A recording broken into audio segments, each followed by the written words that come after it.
Well, welcome back, everybody. This is Brother Mutant here. Today we're doing a video that I put up yesterday and didn't like it. Sorry for those of you that wasted your time watching it or whatever you got out of it, because I'm redoing it, basically. It's more of the same. It's just I was not happy with what I had done. It was kind of half-assed, let's just be honest. So I wanted to solve that and make an apology, of course, for that as well. So first off, let me actually apologize to Sheshrema. This is the person that requested this video. Know that this is the video you've been looking for. Now, of course, because we're actually making an elf Feyspeaker, I've decided that I still wanted to do Call of the Wild and Eldritch Arcana. I believe that Feyspeaker was still available for the vanilla version of the game. We are going to be using a different amount of feats and traits, stuff that actually is not available in the vanilla version. So again, this is a modded version of the game. So let's actually load up our character. The character is actually finished this time. So you won't see the leveling process, so it shouldn't be a 2-hour plus video for one. The other part is I've reordered the feats, picked ones this time that made sense. There's a couple that I picked, like, gee, I wonder what this does. This should work, and it didn't. So again, it was, poor craftsmanship on my part for a video. The Feyspeaker is a little interesting in that, well, for one, I should be honest and that know that I don't play a druid typically. This one, of course, has been kitted out with gear. We'll take it off just to show you what the character looks like.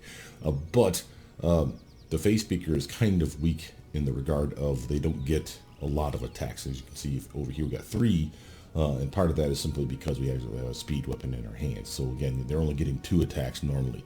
This would typically, because they're the lowest swinging class, remember a BAB of 10 is the lowest in the game. Well, actually, you could kind of muck it up by double dipping and get lower than that. But the typical average of low, it ranges from a BAB of 20, which is your fighter types, to a 15, which is the midland, which is the magus, for example. And then, of course, like the wizards, and in this case, the Feyspeaker, which gets a BAB of 10 by level 20. So it's like every other level you get a BAB increase. Kind of crap. Because of this usually lends itself to builds that are the Vital Strike build. Now, I didn't do that, and you may wonder why.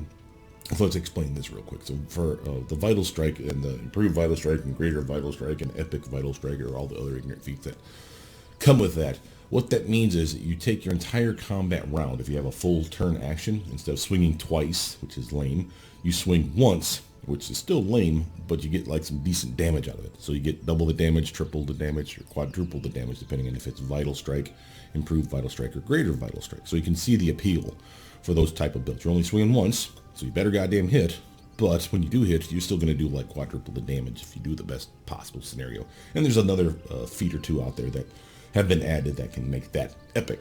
That's on you to go that route. I didn't, and I didn't for the reason that you have the ability not only to cast spells, but you also have the ability to shift into a variety of shapes. The shapes aren't epic.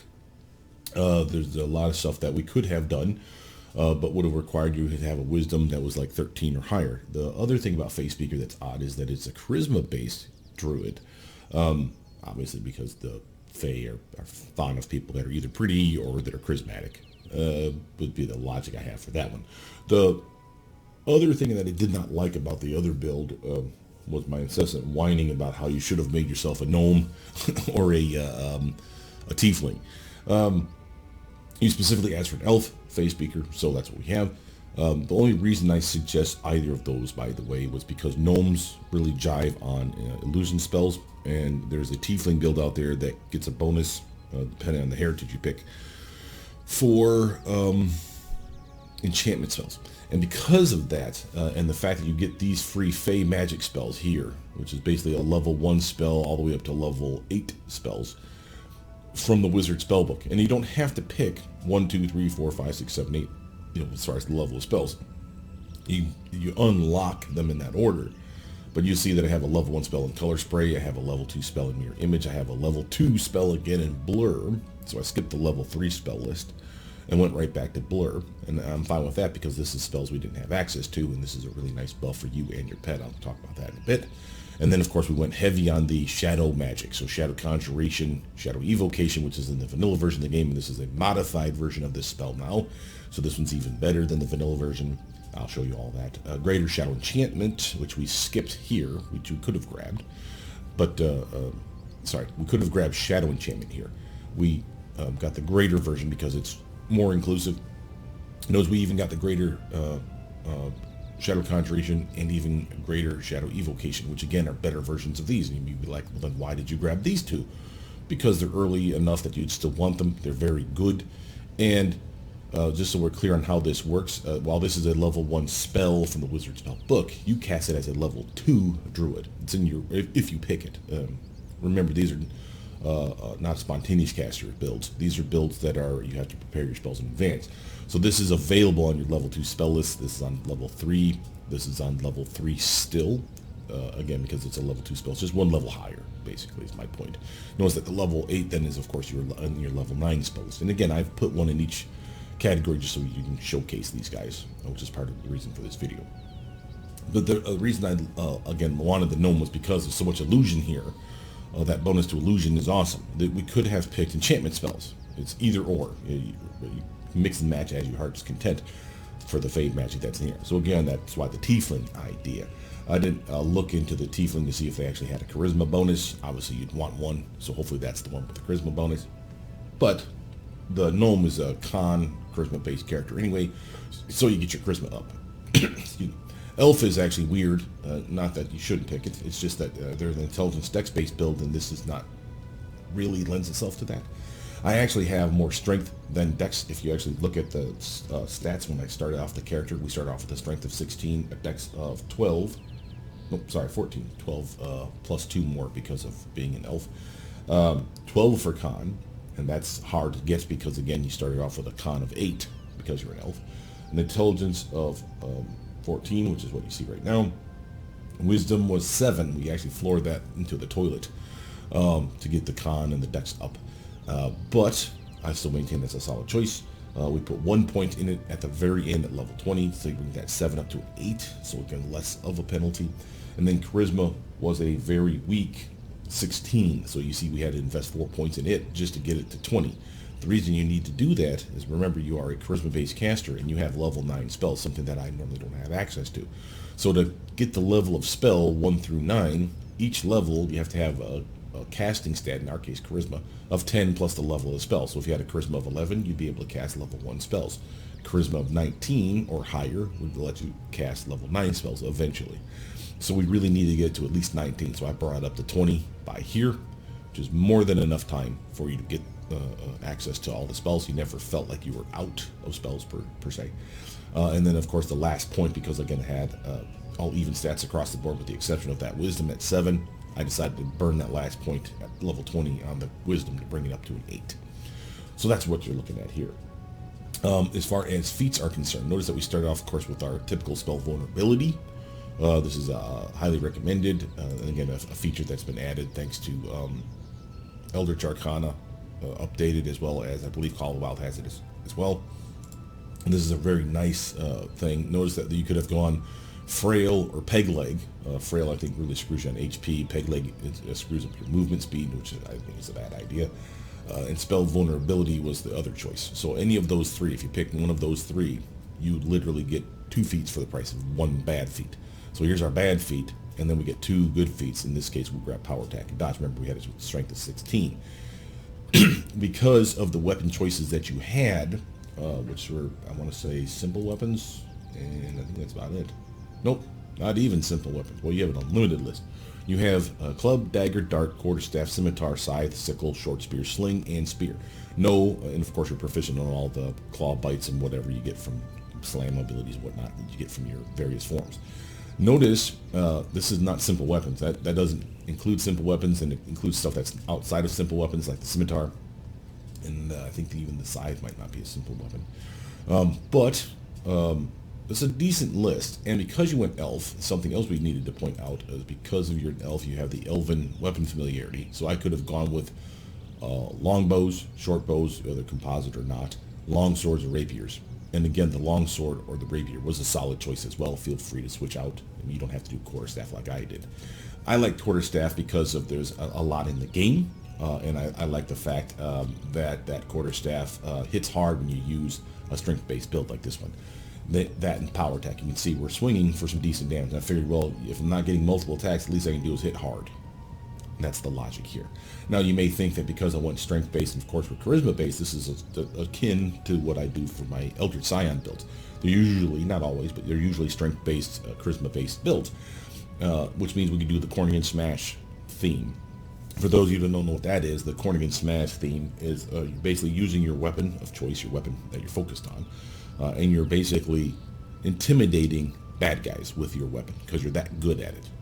You're so good with your weapon that you're scaring the shit out of them. If you scare them, you have feats like Power Attack, obvious. You have Dazzling Display, which will be useless, but it unlocks another feat. You have Corning and Smash, once you have a weapon focus, like in our case a Quarterstaff. And then you have Shattered Defenses. That's all you really need. You could add 2 more feats to that list of Intimidating Prowess to use your Strength modifier and your Charisma modifier to intimidate guys, so it's additive. And then you could use 1 more feat to get Dreadful Carnage, which once you kill someone, doesn't even matter if it's with your weapon. You kill someone with a spell, your weapon, your butt, whatever. They die, and you intimidate all their friends in a goddamn circle centered on you. And again, why do you want to do this? Well, intimidation is a very powerful effect in this game. If they're affected by it, they're either shaken, frightened, or panicked. Those are the 3 categories of fear. Shaken, the minimum, is a massive penalty, -2 to like a shit ton of stuff, like attacks, saves, just ability checks, something like that. But it's just like a ridiculous amount of, oh my god, and because they're trembling so much that they're totally screwed. But that feat called Shattered Defenses that I just glossed over was necessary for the Corning and Smash build, because Shattered Defenses allows you to hit a target as if they were flat-footed while they're scared. So that shaken, that frightened, that panic condition, any of those 3. And it doesn't even have to be from Corning and Smash or Dreadful Carnage or Dazzling Display will do it as well. It can be from a fear spell, any kind of other effect that makes them shaken, frightened, or panicked. So again, there's a variety of ways to do that. But that's the beauty of those builds, because you literally are softening them up initially, and then from there it just becomes a big old can of whoop ass. And I've done that a million times, and I don't want to keep repeating the same thing, so I went different. And again, you are a Feyspeaker, you are a druid, and as such, shape-shifting is kind of your thing. You're not very good at it. Because of the low wisdom, there's some feats we could have grabbed if our wisdom was higher, but again, you're charisma-based, and I forgot that in the previous video, and again, I look stupid because I forgot it. Another reason for me deleting that terrible, terrible video. You can still shift. That's still a thing for you. There's a couple feats that were kind of bad. Because of this mod that I've added, they've added new feats, like there's the ability to like get an extra attack because you have a mutated form. So it specifically says in the feat, it's like, I think it's literally called mutated shape. And literally if you change shape, whatever shape you change into, you don't see it, but it's implied that you have an extra limb, and because you have an extra limb, you get an extra attack around. I don't think that one was working. Multi-attack is a feat that we could pick up, and I think that one was working. The other, matter of fact, I know that one was working. The other 3 feats that were new when it added, that looked impressive, was Weapon Shift, Improved Weapon Shift, and Greater Weapon Shift. So let me explain what those 3 were, and tell you why you're not going to grab them, okay, in case you want, well, at least test it first. But it didn't work for me in most cases. So what they were supposed to do, in order, Weapon Shift, you have your weapon in your hand.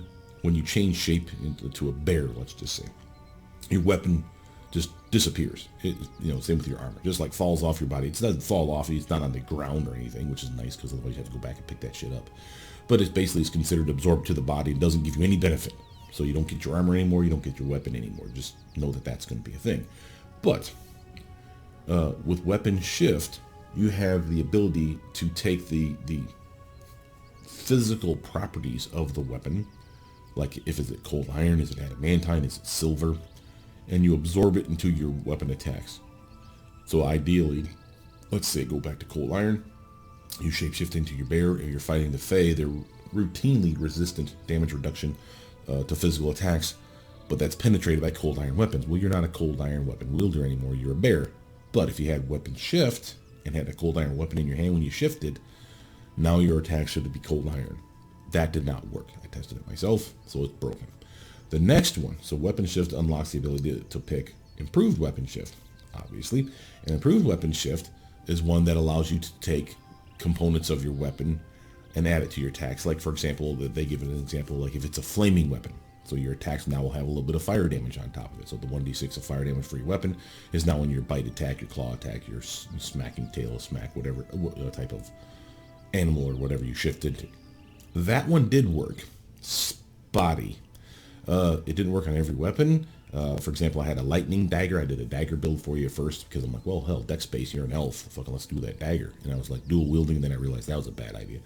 But I did lightning duelist is the name of a dagger. I think is what it's called, lightning duelist. And it literally gets a +1 dagger, +1 dodge, and 1d6 of electric damage, and like a +4 to initiative or some shit like that. So it's a decent dagger, but it wouldn't give me the electric damage. But then I'd equip a generic flaming longsword or whatever, and if I shapeshift, because of that feat, I would get fire on all my attacks. So, okay, first one doesn't work. The second feat that followed it did work sometimes, but sometimes not. And I'm like, okay, well, what about the third? That's the greater weapon shift. And that one worked perfectly. But here's what greater weapon shift does. And again, I think this is the terrible order that they did these in. Greater weapon shift, the third feat on that list of feats. If the weapon was a magic weapon, +1, +2, +4, +5, whatever, it added that plus to your attack and to your damage for all your attacks.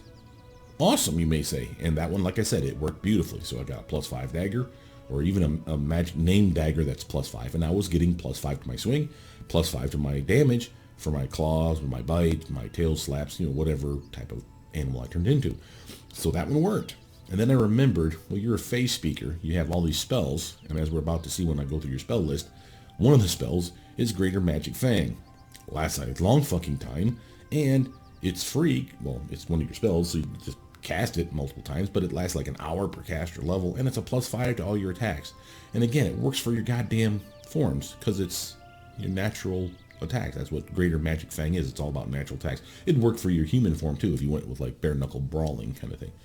And I'm like, well, then why do I give a shit about burning 3 feats to get one that doesn't work, one that works sometimes, and one that works just as good as a spell? You see what I'm saying? So I said pass, and then another reason why I wasn't a fan of that video. So we recycled those feats out and grabbed different things. I know that I'm going a long way here to explain why I threw away the last video, but I wanted you to understand that there was plenty of reason other than I just didn't like it. It was very poorly done on my part, and I'm sorry. I was very, very tired when I made it, and I'm just like, you know what? They deserve better. So this is the video. All right, so we got power attack, we got dodge, we got our spell vulnerability. I specifically chose necromancy, if memory serves. And the reason for that is you are all about life. You're about the Fae, you're a druid, you're the tree-hugging hippie elf person. It made sense that something that targets, basically embodies death, so to speak, would be something that you'd be weak against. And again, that's thematic for me. If that's not your cup of tea, you still want spell vulnerability, grab abjuration. That's the staple. But again, it felt weird to pick a druid that's weak against abjuration, because A, they are protectors. That's what they fucking do, and that's what abjuration does. And then what's worse is spell vulnerability also give you a weakness to a specific type of attack besides a specific type of school. So it's not only necromancy, we take damage from unholy damage extra. But if you're a spell vulnerable to abjuration, you're weak against abjuration spells, which means you have a poor saving throw against them, and you have a weakness to cold spells, which means we take more damage from cold. And as a druid that's taking damage from cold, it makes no goddamn sense, unless I guess you're like a jungle druid. Maybe you never see the cold, I guess. I don't know. It seemed weird, is my point. So that's why I went with necromancy, just to explain. But power attack and dodge is the first one, and then after that I can actually show you the other ones we have up here. Notice at level 3 we get improved spell sharing. This is going to be the exact same time that this little bastard gets it.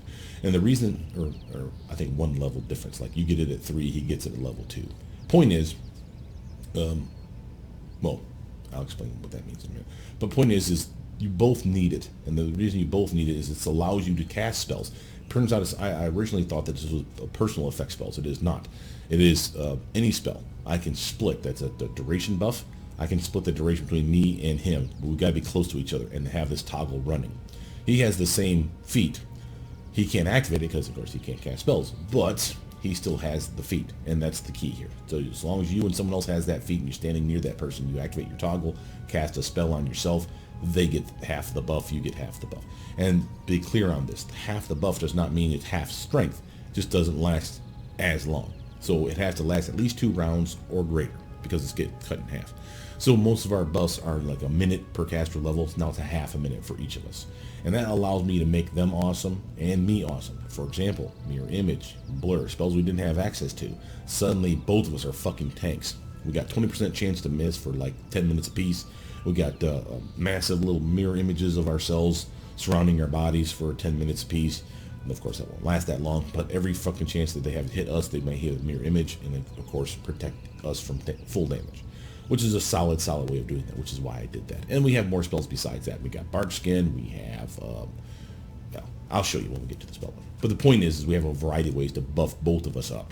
The downside of this build, if I can complain a little bit more, is because of my low wisdom, because I'm not used to playing a druid, one of the feats that you really wanted, which you can't get without a wisdom like 13 or 15 or some shit, and wild shape, which of course we have, is called natural spell, which allows you to cast your druid spells while in your forms. We can't do that because our wisdom's shit. Now, yeah, I could have unlocked that by giving myself a hat of wisdom plus 8 or some shit like that.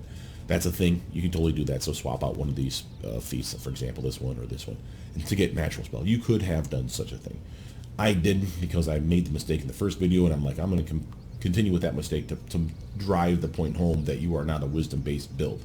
And a lot of stuff here is wisdom-based, which really kind of screws you. But you can still pre-buff up and then change shape. Nothing's stopping you from that, because those spells will still be on you. So know that that's still up. From here, I wanted to show you that after improved spell sharing, I grabbed Furious Focus. Remember, you're probably going to be in human form, at least for most of the fighting, because again, that's when you get your spells.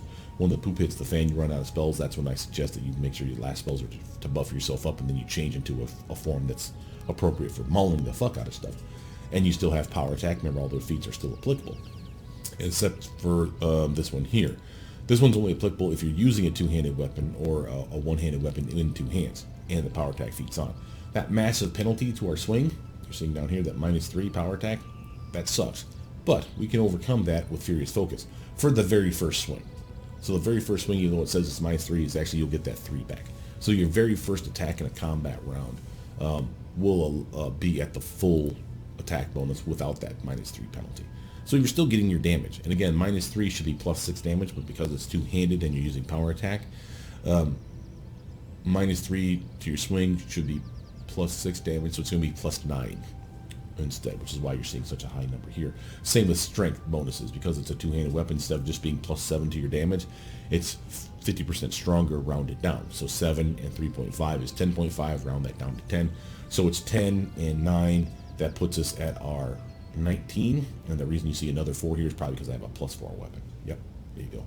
So again, solid hits, and you get multiple attacks if you use like haste spells, of course, or speed weapon. And there's a couple decent, really good quarterstaffs that are speed weapons in my opinion, which we'll show you that in a bit.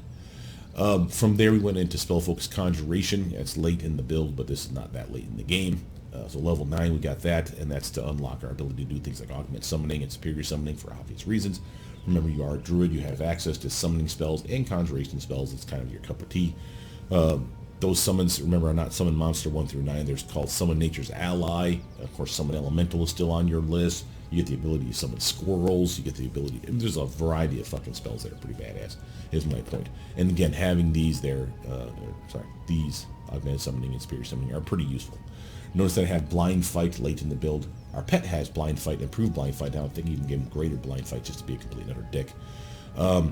I have another feat here that's unique. Notice that the color scheme is different. That's another indication that it's not from the vanilla version of the game. Oscillith's Guile is the ability for if you're fighting defensively using total defense, which is, I believe, a fighter action, which we don't have, or combat expertise, which is a feat we don't have, but we can fight defensively. We select an opponent, and we use our charisma modifier, this +10 here, to our armor class for dodge against that one opponent for 1 turn. You can't use this feat if you cannot see the selected opponent, obviously. You're basically trying to charm them with your wiles. Yeah, that's what it was, your wiles. Totally your wiles. But that one is interesting, and I thought that might be a nice way of going. And this was something I thought of doing, and doing a 1 level dip in Scaled Fist Monk. Because you are a charisma-based caster, a 1 level dip at Scalefist Monk, especially at the beginning level.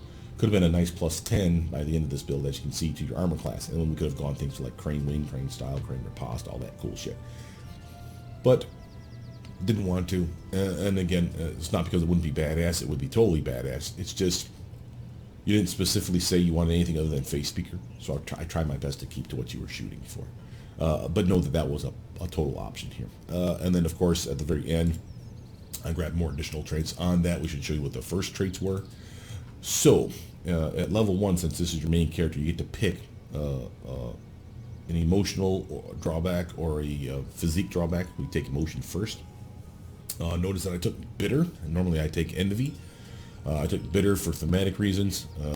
You actually heal a little less. Of all the things that I cared about, this is the one thing I could give a rat's ass about. It's not that big of a deal. You only lose like 1 point of healing. So, literally if they healed you for 6, you healed for 5. So that's not that big a deal. And so of all the drawbacks, this is probably one that I can actually kind of get down with. I said, screw it. That makes sense. And again, maybe the reason you're a Feyspeaker is because people spurned you or whatever. You're going to go for thematic reasons. And you turn to the Phage for your companionship at that point. So that's why you're a Feyspeaker, because they were nice to you and everyone else dickheads. And that's why you're also a druid that lives in the goddamn trees. So that's a penalty. But that penalty allows you to pick up 3 traits instead of 2. So the traits I went with was, of course, equipment trait, family heirloom, quarterstaff. Notice that our quarterstaff, we get a +1 to our swing with all quarterstaffs, as well as the weapon focus. I picked that up later on, as you saw. But it's +1 to our swing with quarterstaffs right out the box. And then if they give you a +1 quarterstaff, you're not seeing that here, but you get a +1 quarterstaff, boom, immediately as well, because it's the family heirloom. That's the weapon you pick up. It's a magic weapon. So you're already swinging like a goddamn chimp. So you have a strength of 16. That's a +3 to your swing. You don't have any BAB because you're, again, a druid, which your Feyspeaker sucks for. So you get a BAB of 0. So 3 + 0 + 1 for the family heirloom quarterstaff that you're seeing above, and plus another 1 because it's a magic quarterstaff, +1. So at the very first level, you got a +5 to your swing. That's not amazing, I'll grant you, but that's better than most of my builds right out the box. Like a Magus build for me is usually right about the same, about 4 or 5. So you're doing well, is my point. And then it just gets better from there. Notice that we got a faith trait too. That's the planar savant, because you're charisma based. I take the faith trait for planar savant for a reason. We can pick either knowledge arcana or knowledge world. Knowledge arcana was the thing that made sense for you, so I said screw it. What that does is it takes your modifier for charisma and uses it for an obvious intelligence based feat, again knowledge arcana or knowledge world, your choice, and replaces it. So instead of the +2 here, I got a +10 to that skill, as you can see over here. See the +10. I notice I picked that one also, Arcana, because you were an elf, and elven magic is the thing for you, so you already get a +2 bonus for knowledge arcana. I said, fuck it, let's make that awesome then. Made sense. Same with, of course, perception, but that's always a thing for me, but again, you're an elf, so keen senses are a thing, so your perception's even better than you think. But, back to our list. Other stuff that we did, where were you? Combat trait. Again, normally I go for the Blade of the Society, where you get a sneak attack damage die. It didn't make sense for you. And again, you're clubbing shit with a big ass quarterstaff, so again, Blade didn't really fit into my theme. You could switch it if you want to. I'm not going to tell you not to. But Def Dodger, I like your reflexes were actually kind of bad. As weird as it is to say, you got class bonus of 6, class bonus of 12 for Fortitude, and then class bonus for 12 for Will. So reflex was your weak spot. It doesn't look like it. That's because you're +7 over here versus a +0 for your Will.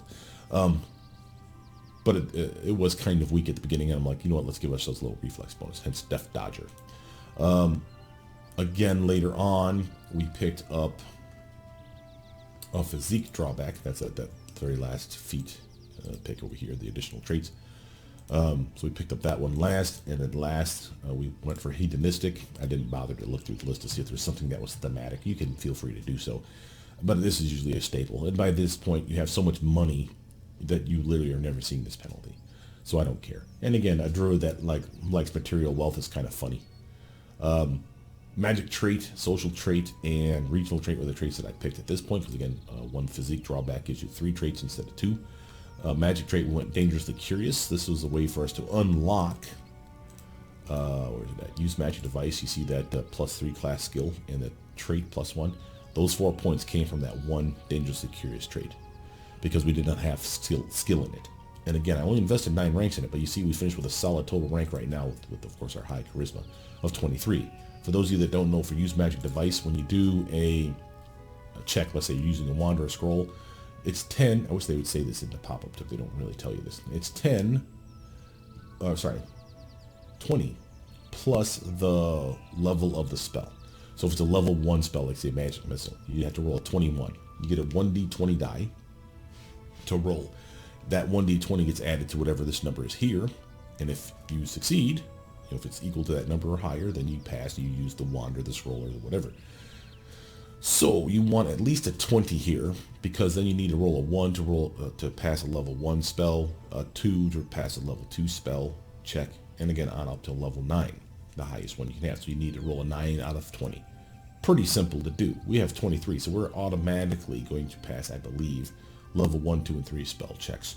And then level 4, 5, 6, 7, 8, and 9, you'd have to roll and get a 1 or better to pass those ones. And that's why I do that. From there, so that unlocked that from the magic trait. Social trait went for Hunter's Blood. No other reason to do it other than to fuck it. And I would honestly, because I like this one so much, I would actually probably move this additional trait somewhere farther down the pipe. I'm not sure where, but there's undead in the game, and they're definitely not at the end as much as they are in the middle. So I'd probably try to swap it around, like shift it to here, then shove spell focus, conjuration, and all these other ones down one maybe will be an option. But why did I want that one? Well, you are again hating of the necromancy, so Hunter's Blood kind of makes sense that you're like, fuck the undead. So a bonus to your swing, bonus to your damage, and a bonus to your armor against undead, and we get to get class skill in one of these, which we actually had skill in 2 of the 3, and I didn't even invest in all 3 of them. So we had choice for Lord Nature, and Persuasion. So you saw we put it in Lord Nature. So we get a trait bonus, and again, just another little jump to make your Lord Nature a little bit better. Again, you are a tree hugging hippie. It made sense. So I said, fuck it, let's make sure your Lord Nature is fucking awesome. And then of course, so again, you had to pick between Lord Nature or Persuasion or Lore Religion, I believe. A regional trait, I like this one simply because it gives you a permanent 10-foot bonus to your ground speed. Always on. Again, you're tree hugging hippie, but you got the ability to sprint, so, you know, badass. And it helps you plant yourself on the battlefield a little bit better. Positioning is everything in this game. And when you're playing a character that, like, for example, if I went with your gnome, which I suggested for illusion reasons, your speed would have been at 20. Now with this Wanderlust, again, with the same type of build, this would have been a 30 for that gnome, and bringing you back up to quote-unquote normal. Yes, you have spells that can make you faster, but I like knowing that I don't need to rely on spells for shit like that. So that's the reasoning behind all those. Now let's look at our pet and see that, of course, you get feats for that little fucker. Notice that your pet starts off, and I didn't write the numbers down, but his dex is way higher than his strength. So it's very likely, you know, because you get dodge, for example, for free at level 1, you don't need to pick that. It's very likely at level 3 you want to pick something like Weapon Finesse, but don't do it. And here's the reason why. It's because eventually your strength is actually going to surpass your dexterity. I forget what level it is, 7, 8, 9, 10, something like that. So it's a higher level. But out of nowhere, your strength jumps up because you become a big elk. And as such, your strength goes up. See the feat +8? See the feat -2? That's when that kicks in. Whenever that is, 7, 8, 9, 10, whatever level that is. And that's a problem then, because then your dexterity went down and your strength went better than your dex. So don't give in to hate, and don't give in to things like, oh, I want Weapon Finesse and Piranha Strike. No, you don't. You want Power Attack, goddammit, and you don't want to take something that's based off of your dexterity like Weapon Finesse. So just ignore that. Notice that I grabbed Improved Spell Sharing at level 3, but the level 3 here for him is not the level 3 for you. So this, I can't really explain this one very well, other than to say that because you're only getting 4 levels shorter than the other character, you're level 16 to their 20, you don't get a level up at every step. Okay, so when you're level 3, it may not be when they're level 3. That's a thing, so know that that's an issue. And that's fine, it's just stuff is going to be offset. That's why we write this shit down. And I'll have that down below. So I improved spell sharing, I grabbed it 3, which would be, honestly, as weird as it is, when you start level 1, your pet starts at level 2. You have a level up process waiting for you, by the way. Highly recommending that you do that as soon as you make your character for your elk. So he's already waiting to be turned into level 2. Level 3 shows up when she's level 2, and then eventually you start falling behind. But so you grab this at 3, completely useless. But when she gets to level 3 and you're probably level 3 still, or you are level 4, I can't remember, she'll pick this, and now she has the ability to split her spells. And that's as soon as I can get it to her and make sense of it. Because again, you still needed to have it as well. So I figured, fuck it, let's do it now. Notice we have spell vulnerability, necromancy for him as well. And we grab power attack and scales and skin, a new feat thanks to these mods.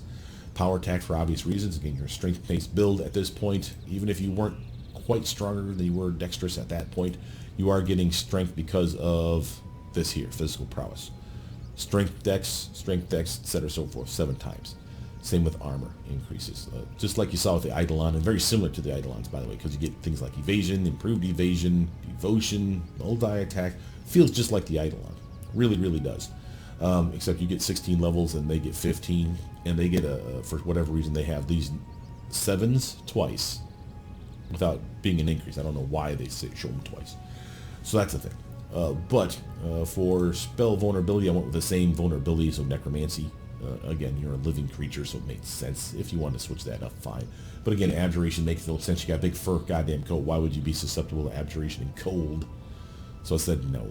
But I grabbed power attack as soon as possible then, and scales and skin for another reason. Remember, she's casting all those kick-ass spells on you and her probably, and some of them are going to include transmutation spells. So if you have a transmutation spell, I get +1 armor, and +2 if it's a level 10 or higher casting. So if the caster level of the effect is 10th level or higher, so basically if she's level 10 or higher and casts a transmutation spell, I get a +2 instead of a +1 to my natural armor. So that's nice. And again, it's free. You know, it's +1 to +2 armor for free. Blind fight. Pick that one up next over here. Notice that I grab combat reflexes. Again, these can be shuffled around to suit your whims.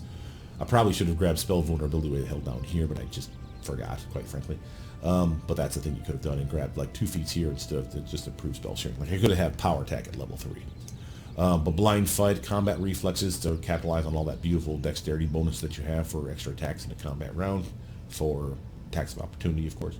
Improved blind fight, toughness. Again, I figured he was a little weak. We buffed him up with gear. I'll show you that here in a second. But by and large, he was feeling a little pansy-ish, and I wanted to make sure he was a little bit tougher. Then, of course, we finished with greater blind fight, just because it was either that or getting like weapon-focused gore for his like antlers.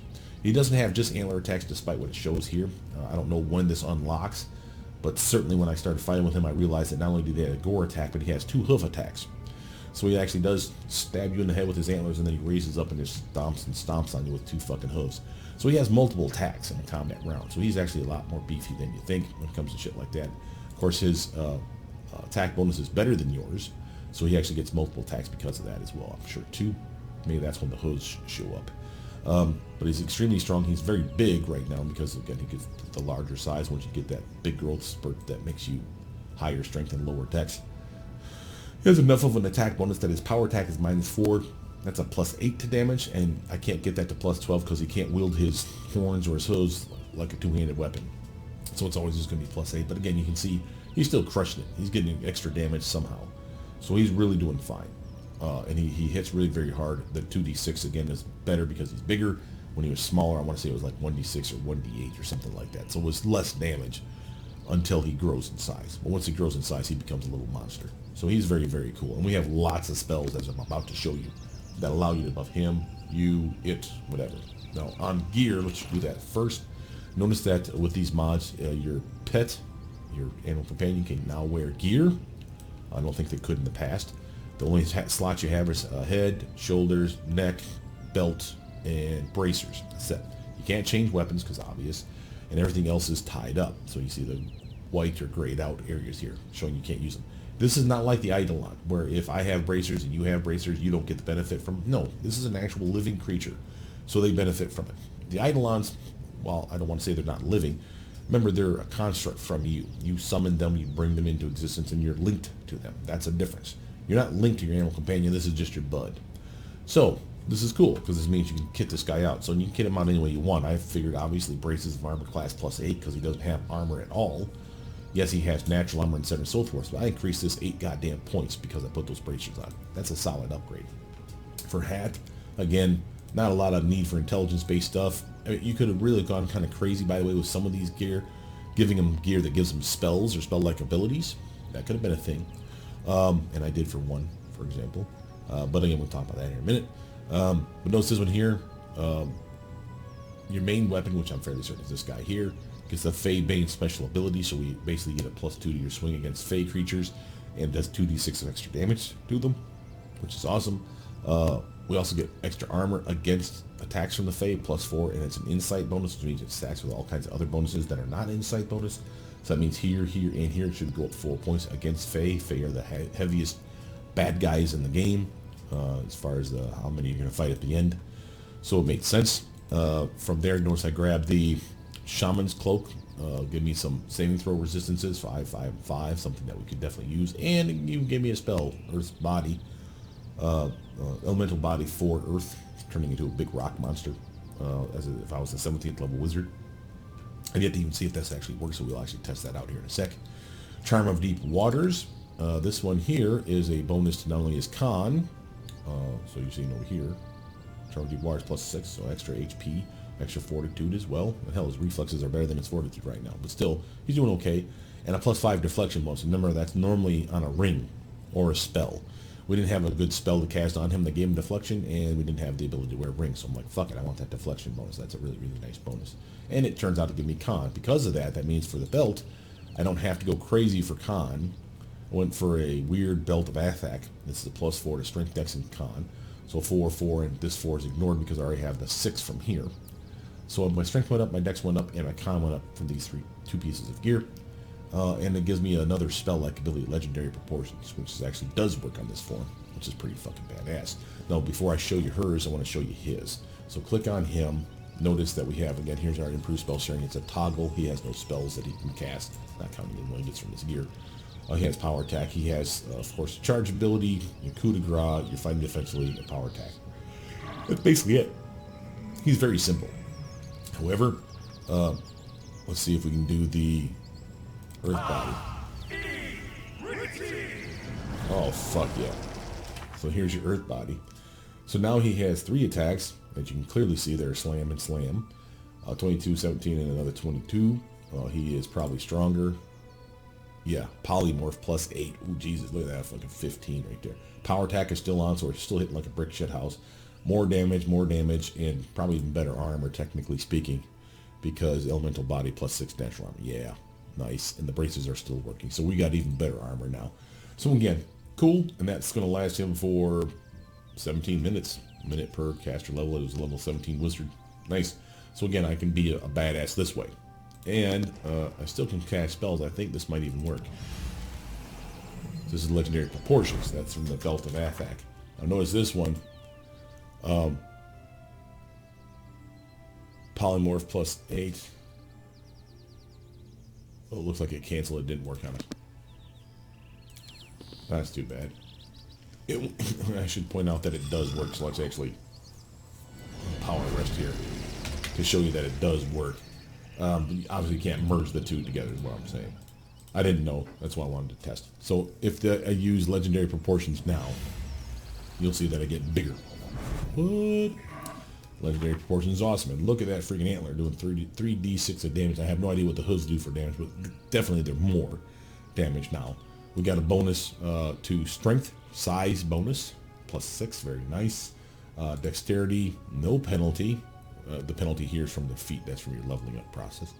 So no penalty from being Legendary Proportions, which is awesome. And then of course you got a con bonus in size as well, so again even more HP and more fortitude, and I believe you got more armor.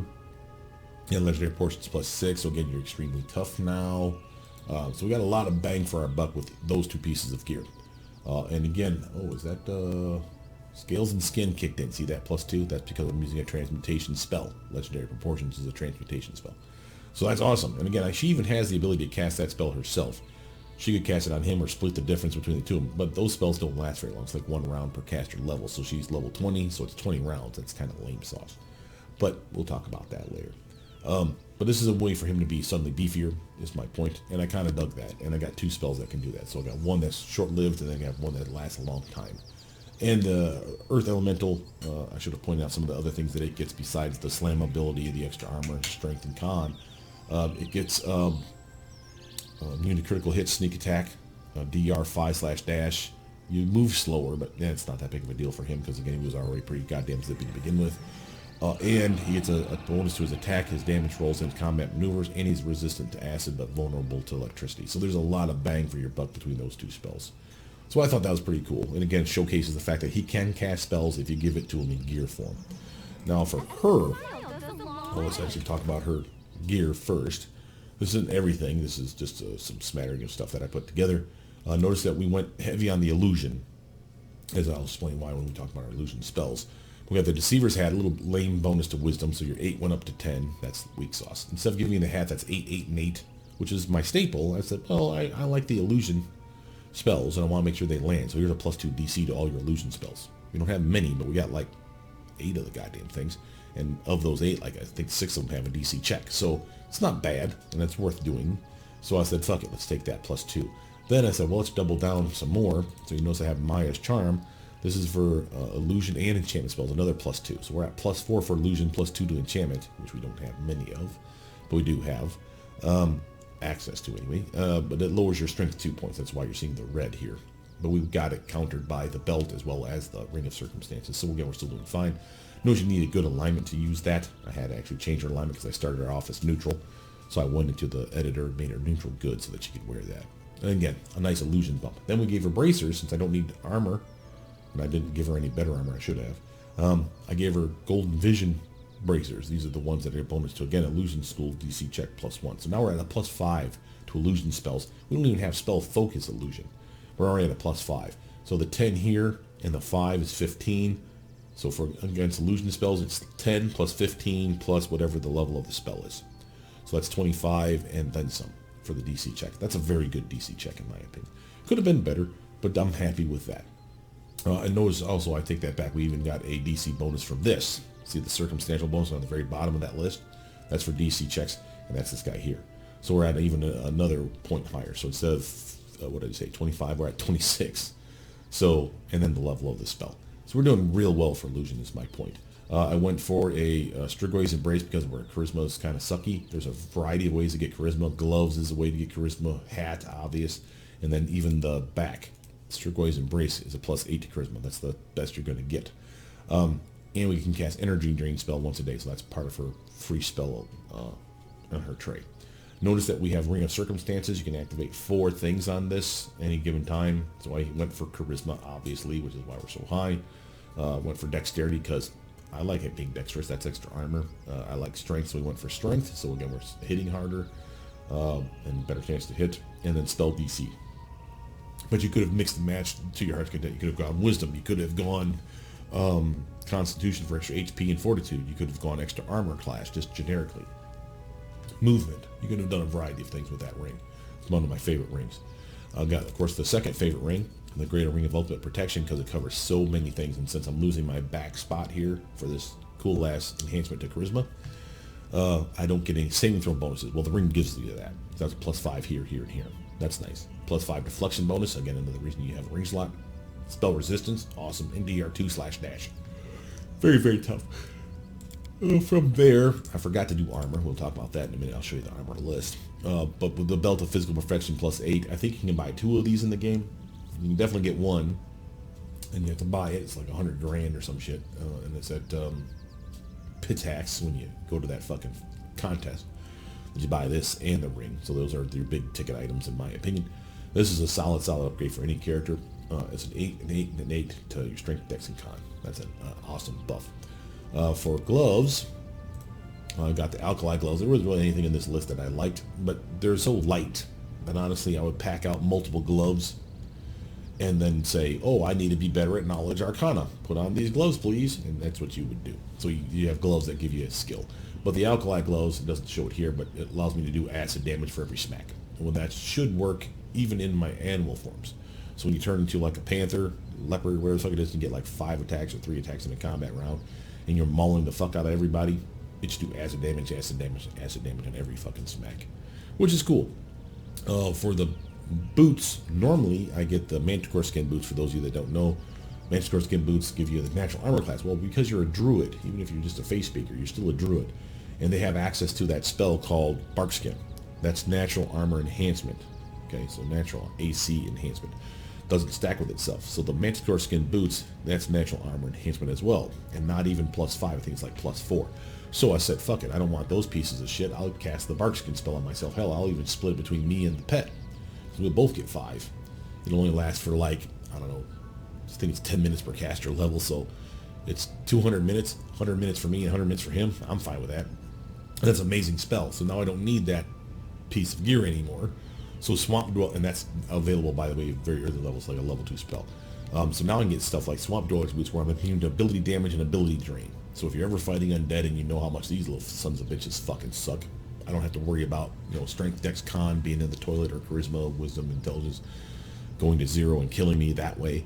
This prevents that shit. And there's other stuff. I could have grabbed, as you can see, I have the Hellstrider boots where I get fire resistance all the time and immunity to poison. Well, I'm getting a Feyspeaker. I'm immune to poison at level 10. So there wasn't any need for those, except for the fire protection. We even have the Bone Threader boots where it give me DR5/bludgeoning. I decided I didn't care, because again I have the DR2, and that's not the same as 5, sure. But again, we have Stone Skin as spells available to us that gives us DR10/adamantine. So again, we're protected. I'm not worried about that. I didn't give you any meta magic rods or wands or anything like that. You can totally do as you need for that. No, the thing to talk about before we go to spell books would be your weapon of choice, your quarterstaff. So notice we have a variety of them. I just picked the named ones by and large. So here's Twin Serpents. Reason for loving this one is the damage type is force damage, which is just fucking awesome. That's not resisted ever that I can find. So it's very nice, and it's +5. And whenever you cast a spell with Force Descriptor, like Magic Missile, which you don't have access to, it's +2 damage per dice. That's actually pretty nice. Notice that you can cast, though, Empowered Magic Missile at will as a 3rd level wizard. That's only 2 missiles going out at a time, but Empowered means 50% stronger, and I believe that +2 damage per dice is still in there. So that's pretty nice. Also, I love my at-will spell stuff. I have Black Raven Staff. This is a nice +3 quarterstaff. Cast Waves of Fatigue 3 times a day as a wizard. You can cast Raven Feeblement at will. You notice that a lot of the staffs have at-will effects, like a spell that you can shoot this every time, like Burning Hands, every time you want to, every round. Burning Hands, Burning Hands, Burning Hands could be your thing. In this case, Raven Feeblement. The next one, the Speed Ghost Touch Quarterstaff +5 is a not named weapon, but it's so fucking good. If you're ever fighting ghosties or intangible critters, if you have a Ghost Touch weapon, now you do full damage again. It's a speed weapon, so again, you got me back to 3 attacks, 2 at the solid bad that you have here. It's not amazing, I'll grant you, but we have ways of buffing that too. Excuse me, goodness. I'm talking too fast. But then we have like the Rigid Oak Staff, another one that I like for you, simply because, as you can see, it's a +4 to your con. Notice it's a morale bonus. This is a rarity. This is not an enhancement bonus, so it stacks with our belt. That +4 jumped us from 20 to 24. That's an extra 2 on this side, so 5 went up to 7. That's another 40 HP, as long as you have that in your little fisties all the time. And a bonus to your fortitude twice.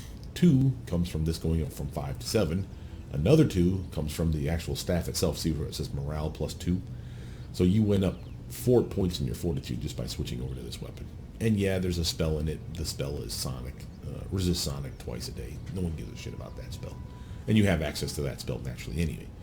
As far as other staffs are concerned, though, you had stuff like Ruin, whether you're chaotic, lawful, or neutral, depends on the kind of bonus you get. It does damage like normal, but then it does force damage on top of it, so 2d6. So again, if you like equip that little fucker, it doesn't show it here, but when you strike a guy, it'll be this damage physical, and then 2d6 of force on top of it. It's a very nice staff, very cool looking staff. Don't like that one. We have the Call, where you have, again, Summon Monster. Remember, you don't have Summon Monster ability yourself. You have Summon Nature's Ally. This is Summon Monster 8. You can cast that twice a day for 15 rounds, so like you're a 15th level caster. That's pretty fucking good. And you can cast Glitter Dust at will, a spell that you don't have access to. So again, a very nice spell that blinds targets. And again, both those spells are summons, or conjuration spells, and you have spell focused conjuration, augmented summoning, superior summoning. I believe that would work with this.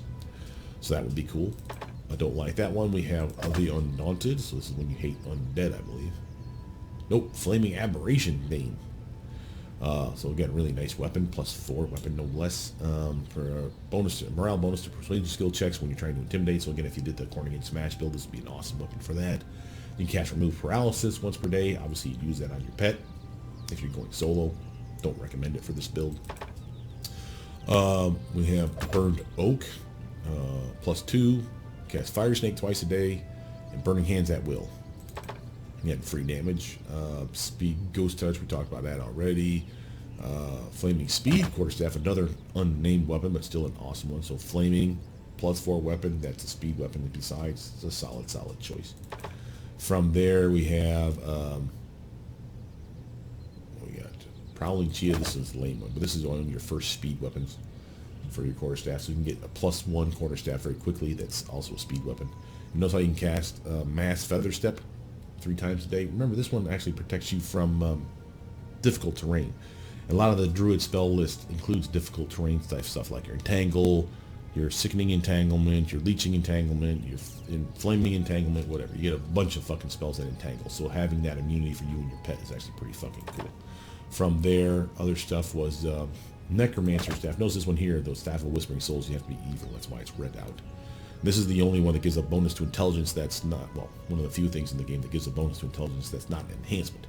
If I ever did an evil playthrough, or I wanted to by myself without like recording it for you guys, I'd probably make an evil wizard or an evil somebody with intelligence, like a sword saint where Quarterstaff was my thing, and I would be evil. I needed the high intelligence. This would be another +4 of my intelligence, so long as it's in my little fisties at all times. That's a lot of extra spells, a lot of extra armor, a lot of extra damage just for free for having this badass staff. Sadly, it's only a +2, but again, as a Magus, you can actually buff that up. I know you're not a Magus. I'm saying for my build. Oh yeah, Necromancer Staff. This one is not good for you because you don't animate dead or create undead. Notice Crimson Counselor is good for you. This one is only a +2, but it's got a fire gemstone. If you read the tooltip, it gives you more information on what that means. It has 6 charges a day, so per rest.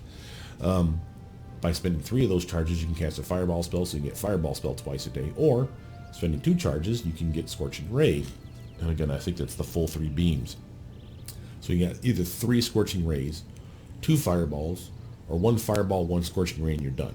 And then you have to rest again to get the fucking charges back.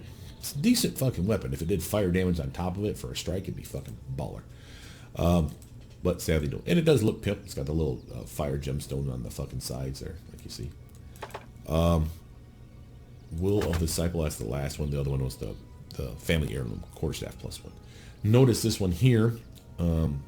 It's axiomatic, heavy +1 Quarterstaff, capable of delivering heavy stunning strikes upon the enemy.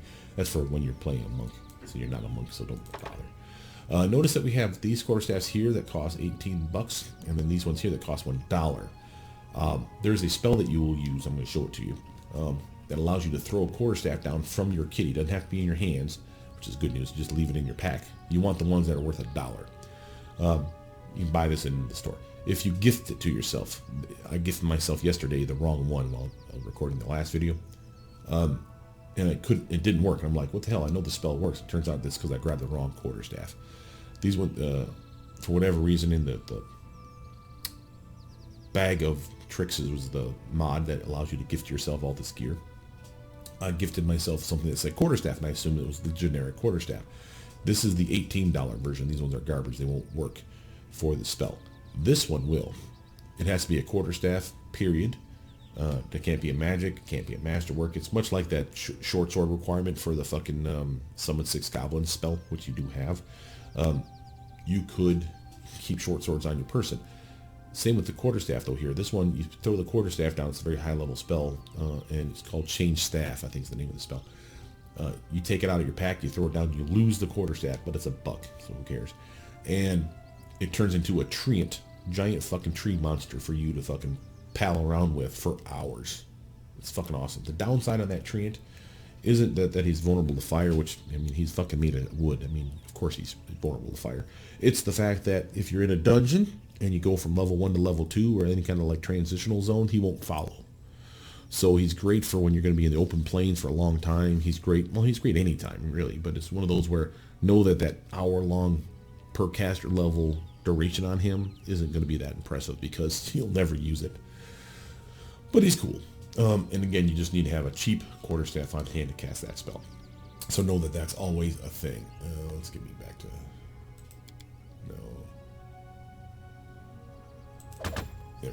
want my speed weapon back.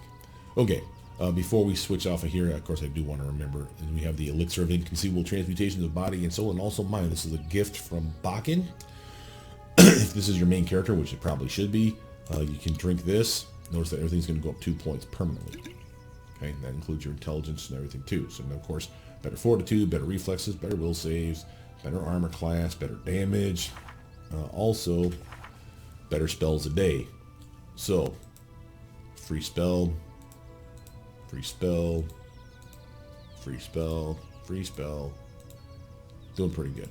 Now let's go over the list of spells. I actually wrote this down yesterday, and I'm actually okay with listing this because it was important to me. Where did I write that shit down? Give me a second, guys. I wrote the spells down for a reason. Here we go. Because I wanted you to know good suggestions, since we don't have the time to go through every fucking spell. I wanted to give you some solid choices. So for level 1 spells, stuff that I thought of that was interesting, and as well as a few that I thought might be traps. I love Acid Maw, an amazing spell. This is one that is a personal effect, and because you can split it, remember you have that ability to split the buff between you and your pet. I can cast it on me, but since I don't have a bite attack, technically, I don't get the bonus. I don't get the extra acid damage with my bite. The pet does. You'll see green circling in the mouth and dripping off him, so you'll know that it's working.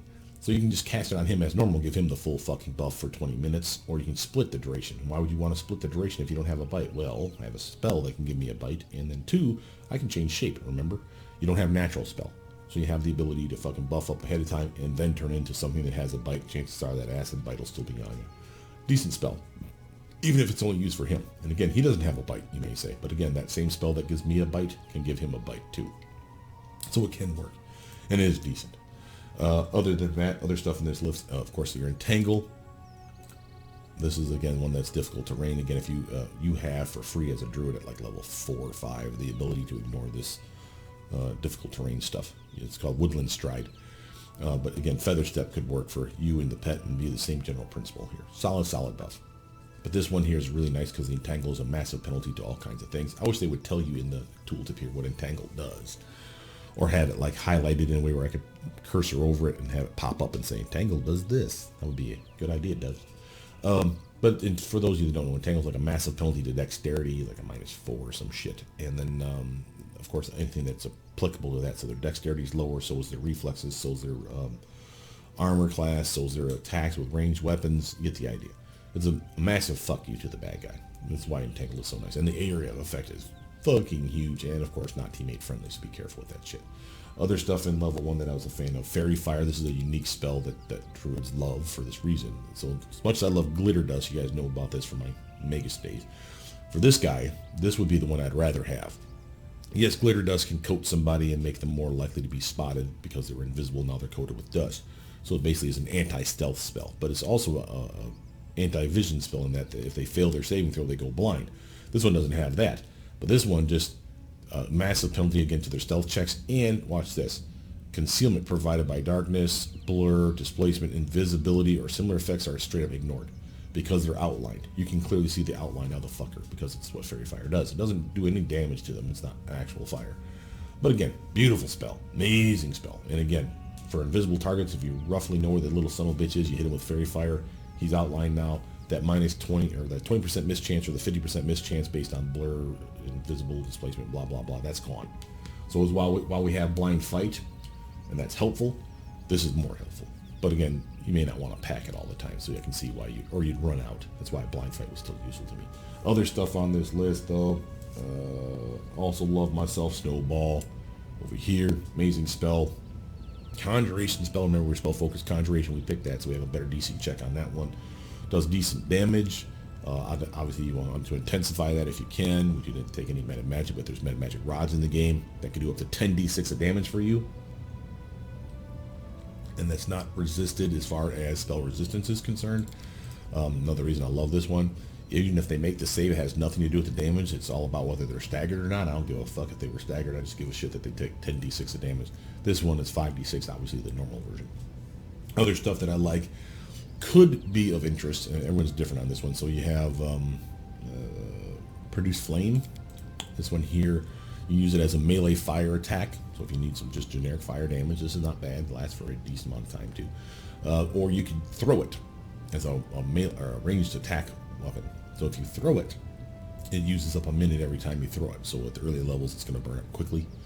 But again, it's the same principle here. You're throwing fire. You have to have an empty hand, main hand, so you got to unequip a quarterstaff or weapon or whatever to throw this thing. So to know that that's an issue. But still, this is potentially decent. And either attack, whether we're talking the melee version or the ranged throwing weapon version, are both touch attacks.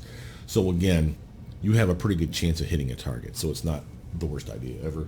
Shillelagh, you would think, is a good one, but remember, because we have the family heirloom, it's a magic quarterstaff already, this does not stack with it. It does make it a larger size category, so maybe that will work, but I never tried.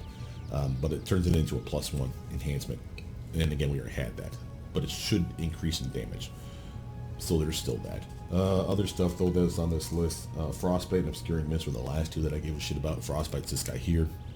Multiple attacks, you can cast this, and you get one attack per caster level, up to a total of, I want to say, like 10 or 20. So you literally have multiple times in a combat, or in a combat, not a combat round. Then you can walk over and touch him on the goddamn shoulder with a melee touch attack and do 1d6 of cold damage plus 10. Just once, but notice how it fatigues the target. You can't make them exhausted from it either, so you can't fatigue him once and then hit him again and get him exhausted. But again, you can turn guys into fatigued targets, and that's really, really nice because -2 to strength, -2 to their dex. And again, you're doing an elemental type of damage, which is pretty cool. Other than that, Obscuring Mist, that's this guy here, another new spell. This is the one that has a concealment miss chance. There's a better miss chance if it's ranged attacks going into or out of the cloud. So that's a protection / debuff spell, however you want to look at it, for you and your team, as well as the bad guys. So again, really useful spell. And again, another reason why I like Blind Fight, Improved Blind Fight, and Greater Blind Fight, because I still got it in my head that it works on that. Level 2, oh sorry, I should point out for level 1, stuff that I thought might be traps. Spirit Call, only if you have a domain, which you do not. We picked an elk, remember. So you have a choice of a domain or a pet. We went with pet. So you don't have a domain, so don't bother with this spell. Other is Flare Burst. It's not that it's the worst spell ever. It's just, I'm not a big fan. It's only like a -1 to their swing. It's AoE and it's not teammate friendly, and I don't care. Summon Nature's Ally 1. This one here. It's just straight up piss. You're never going to use it. It doesn't last long enough. Even at level 20, it's garbage. So it's not really that good. So I'd pass on it too. Notice any spell, though, that has that personal effect. Remember, we can cast those on our pets. So that's the thing. So Fire Belly is something that normally I can only cast on me. It'll give me the option of casting it on the pet. Since we have the ability to split it, if I have that toggle on, I can give him and me Fire Belly early level. That's not bad, because that's still going to last a decent amount of time. That means we're resistant to fire 5, and we have both have the ability to breathe fire and end the spell, because it like chews up like a minute every time you do that. And that's not bad. That gives him an ability to do something, which is kind of fucking cool. And it's AoE damage. Level 2, stuff that I thought was interesting was Barkskin, obvious. Aspect of the Bear, nice enhancement to natural armor for me and my pet. And remember, that is an enhancement, so that won't stack with Barkskin, but it gives you more than just that. It gives you combat maneuver, CMB rolls bonus, basically, if you're trying to bull rush, which is what this gives you as well. Me and the pet could have the ability to bull rush targets. That means we bounce them around like dungeon pool. You fucking shoulder bump the motherfucker and then go check into the wall. Pretty decent spell. I love, of course, like delay poison, especially until I get immunity to poison, but my pet never has that immunity, so here's a way to make him immune. Also like resist energy, of course, is a staple. Lesser restoration is useful for you. Sickening Entanglement, there's another entanglement spell now, but it's got an extra effect, so it's entangle and then some, where they basically become sickened. So notice the sickened condition, again, doesn't tell you what it does, but it's a massive penalty, again. Very similar to Shaken, where it's like a -2 to a variety of things, like their attacks and their damage and their saves and blah, blah, blah. Very, very useful. Also liked, maybe I like Flame Blade. I don't know this one. This one's a new spell. I'd like to test that one out someday. Flurry of Snowballs, on the other hand, right next to it is awesome. Again, very similar to the Snowball spell, except for instead of Conjuration, somehow it's an evocation now. And it's an AoE form, 4d6 of cold damage, no spell resistance. There is a saving throw this time to take the damage to half. There is no staggered condition. But again, the no spell resistance, that's a biggie. That's the one that you really give a shit about. Notice that there's Vine Strike. It's actually kind of a useful spell. And since it's a personal effect, you can cast it on you and the pet, which is kind of fucking cool.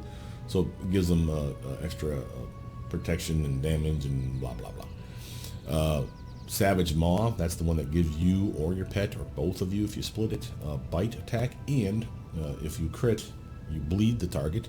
And if you want to end it early, same with him, you can end it early as a swift action, and you basically scream a big terrorizing roar in the area, which intimidates. Very similar to your Cornigan Smash, Dreadful Carnage, all that shit. So again, would really lend itself to a Cornigan Smash Shatter Defenses build. But we didn't go that route. Still solid choice though, and I like the extra attack. And it does work for him. It is an extra attack. And how do I know that works? Not only does he get the bite, and of course it allows me to do the Acid Maw on the little fucker as well. Sorry, I lost my train of thought. It also, because of his multi-attack feat that he gets for free, this is considered, the bite is considered a secondary attack. That's like a -5 to the swing by default. You take your highest BAB, subtract 5 from it, and that's how he would swing with that bite attack. Well, because of multi-attack, that -5 drops to a -2. That's not bad. So again, I like that. Winter's Grass is another good one in my opinion. Sets them up for cold spells, even if it's only for 1 round. But it's placeable, so it's one of those where it's going to last multiple rounds. They take cold damage. Excuse me. They take cold damage while they're in the area of effect. It's kind of like Ice Slick in that regard, but they don't slippy slide and fall on their ass.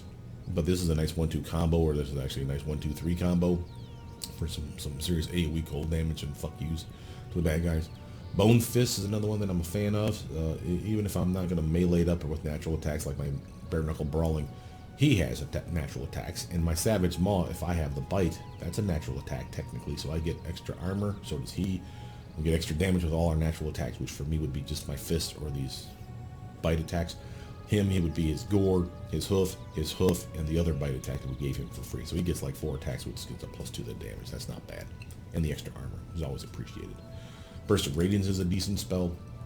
Nice AoE damage.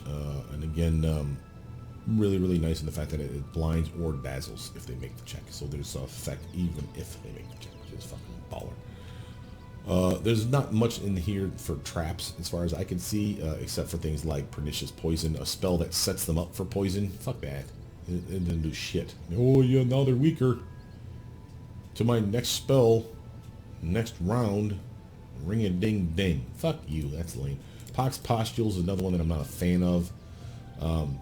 But it's, I mean, I guess for what it does, it's not the worst thing ever. It's auto hits, so yeah. There's another one coming up that does like acid. That I was confused with Pox Pustules, and it's also a bad one. Hold Animal, not the best because again, you don't fight animals all the time. I don't usually do the buff spells. You can do that on your pet, I guess. Suppose early levels be worthwhile, but I usually don't do it. Excuse me. I don't usually do it for myself. Natural Rhythm could be good for your pet when you get them enough attacks. But again, the elk only got like 3, 4 with me giving him an extra attack with a spell.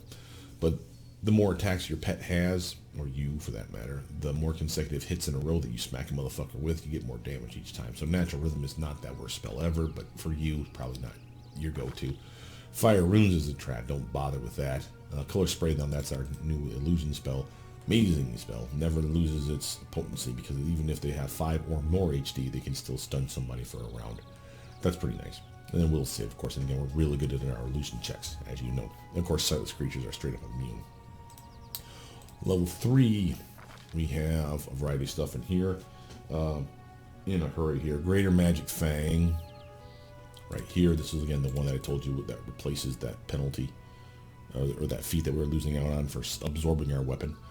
This is a +1 all the way up to a +5 for any natural attack. So slams, fist, bite, gore, hoof stomp, bite attack, tail slap, wing buffet, anything that's a physical natural weapon, including your little fisties, can get enhanced this way for many hours. This is why, again, if you wanted to make a monk build, this could actually be a pretty good build because you got multiple spells that allow you to buff your physical damage, which is pretty fucking cool.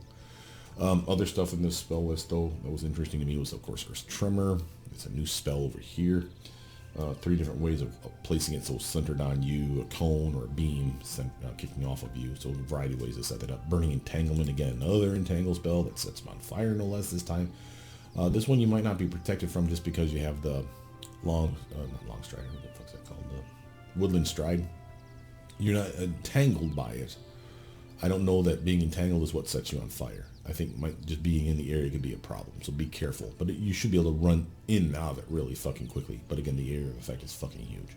Know that that's an issue. Resinous Skin, this is another one that's a new spell, but it's a decent one. And again, personal effect, which means you can split between you and him with that cool ability of yours. Nice armor protection, or damage reduction, excuse me. You get a nice bonus to grapples and so on and so forth. And again, if people hit you with a melee weapon, it's possible it'll stick to you, which means you can disarm the motherfucker just for free. This is pretty cool, and again, a really nice duration, so splitting it between the two of you is not going to be a problem. Also like the Cloak of Winds, of the 2 wind type spells here. This one's a nice buff. Again, you can, even though it's not personal effect, because of that ability you have, you can share it between the 2 of you. So it's only half a minute apiece. But it's a nice -4 to all ranged attacks coming your way. It's fucking nice. That's a really nice armor bump for you. And again, it's not armor in that it's a plus to your armor. It's a minus to their swing, the bad guys. Still works, and that's fucking sweet. So that's a really, really nice spell. Of course, once again, that I'm not a fan of, like Burst of Nettles. This is the one I was talking about a moment ago. It does damage, and then it does acid damage, which is lame. It's AoE, it's not teammate friendly. But if they make the save, it's half physical damage and then no acid damage, and I can't rely on that then, so it's a piece of shit. I would not get also Poison or Contagion. I was warming up to these guys, but it still falls in the same trap of it hits, maybe because you got to do a touch attack to hit the motherfuckers most cases, and then they can make a save and have no effect. So fuck that. I can't rely on spells like that. AoE versions of those, on the other hand, which are coming up, are fucking baller. Dominate Animal. Again, we don't fight animals enough that this would be worthwhile in my opinion. But again, you always have the ability to slot it in and slot it out. So again, we're not married to anything, so I shouldn't be bitching so much. Sheet Lightning is just a straight up weird ass spell. Same with Spit Venom. But again, you may find uses for them, but they're situational at best. I'd rather grab something like Summon Swarm Squirrels. That's actually more fun for me. Again, here, Mirror Image and Blur are 2 illusion spells that we picked up as we leveled up, remember, for Fade Magic. Again, we can cast both of those on either of us. It's fucking sweet. So that's, splitting the difference there for the duration. That's a nice little protection buff. Level 4, Life Blast, oddly, makes my cut for the simple reason that if you're fighting undead, fucking huge amount of damage and a nice cone, and teammate friendly, so long as you don't have Jathal or any undead party on your team. You're fucking crushing some undead with this shit, because it's all it affects is undead. Of course, that's situational. Then, of course, things like Cape of Wasp is a solid spell, personal effect, which means we can split between the 2 of us. Swarm and poison damage to anybody that's meleeing you, and we get partial concealment against ranged attacks. So before we even got that blur effect here, we had the ability to cast this one on ourselves. And that's not bad, because literally the ability to protect ourselves, at least from ranged attacks, for 20% mischance, that's worthwhile. Echolocation is good, Freedom of Movement is good, Obsidian Flow is good. We've got a lot of really good stuff in here this level. Other stuff that made the cut for me, Slowing Mud, right here, is actually better than you think. It's like a slow spell, but doesn't stack with it. It's even better than a slow spell, because if you use haste to get out of it, they can act as if they're under the effect of haste right after, but after they get out of it, they have to clean their eyes still, so they waste a turn just fucking getting the mud out of their fucking face. And it's teammate friendly, which you gotta love spells like that. Thorn Body, another one that we could probably buff up ourselves as well as our pet. And notice that natural weapons get a bonus to damage equal to 1d6 plus caster level up to 15. He's got multiple attacks that are natural weapons. So we got a gore attack, we got a hoof attack, another hoof attack, and then I can give him a bite attack besides. And that could be a lot of extra damage right there, just saying. That's a really nice spell then to cast on him, or split between the 2 of you. Flame Strike, fuck yes, don't even explain that one. Strong Jaw, this one's actually misleading. Not only will your bite get better, but all your natural attacks get better, which includes his gore or his hoofs. So that's nice. This is 2 size categories larger, and remember we already have a spell on him that can make him even larger. So we could probably get that gore attack into a fucking retarded number with things like Thorn Body and Strong Jaw and that legendary proportions that he can cast on themselves. So you can have some serious fun here. Explosion of Rot, new spell. Really nice, really good against like plant creatures, and I think even undead get fucked over by this thing pretty good. Yeah, constructs and undead even rot at the sight of this thing. So solid damaging spells. Not teammate friendly, be careful with it, but a decent necromancer spell. Another entanglement, this one's Thirsting Entanglement. Takes con damage for those that are entangled in it and they can't break out of it, so it's constant con damage, which could of course kill somebody. Again, I don't know that you're immune to that. You're immune to the entangled. So any creature that fails to save to avoid becoming entangled. So since you're immune to entangled, because of your woodland stride, you should be immune to this spell. You could lead guys into it. It's a big AoE. That could be useful. Airwalk, of course, Bloody Claw is decent. Now even greater aggressive Thundercloud kind of makes my cut. And now we were starting to get into summon spells that are actually of value to me. Medium Elementals, Summon Nature's Ally 4, some decent spells here. Level 5, Death Ward, Stone Skin, Animal Growth. Can't tell you how good those are. Aspect of the Wolf, again, can cast it on yourself, can split it with you and your pet, and you'd be like, well, we probably already have the enhancement to Strength and Dex +4, who cares? But this gives you the trip ability. You can actually get the ability to say, nope, I want to trip this guy without getting the feat, just like a wolf does.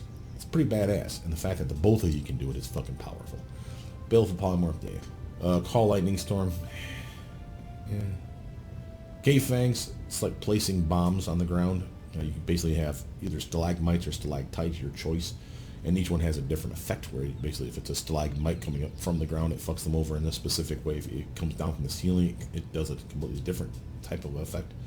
Fire Snake, teammate friendly, solid spell. Of course, your summons are good. Genie kind, you can split between you and your pet, doesn't last long. But if you need like that quick elemental damage, hey, here you go. You got acid, you got fire, you got electric, and cold all at your fingertips, just depending on which one you turn into. Vine Trap is a solid spell. Paralysis type spell, Entangled single target spell.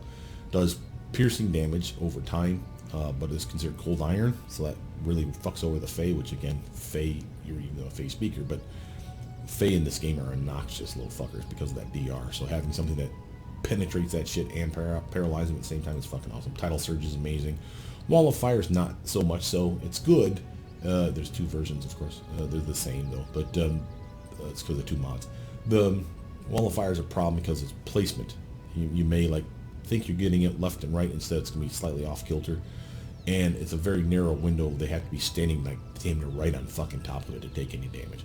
Now if you set it up like if he's immune to fire somehow, like I gave him like resist energy and he's protected enough that I'm not worried about him taking damage from this, I could have him tank something, put it right in front of his feet, and he's almost damn near in the fire. Maybe he's even in the fire, so when all the bad guys clump on him, they're burning too. So there's some things you can do. This is a terrible spell, never pick it. Fickle Winds, this is a good spell, but it's placeable. It doesn't follow you, so it's useful wherever you're setting up shop, so to speak. Like you're saying, fuck it, I'm making my stand here, and that's where you stand. And this one's nice in the way that you can shoot your ranged attacks out of it, but ranged attacks coming in towards you, the winds know to fucking block it, so no arrows or bolts come through. It's fucking awesome. So basically immunity to ranged weapon attacks. Shadow Conjuration, that's our new spell. Again, I'll show you the list of what that does here in a moment. It'll make more sense later. Level 6 stuff, again, Stone Skin Communal version. If it's just you and your pet, I'd actually just probably rather you grab Stone Skin twice. It'll last longer. But if you're using a team, of course, Stone Skin Communal's invaluable.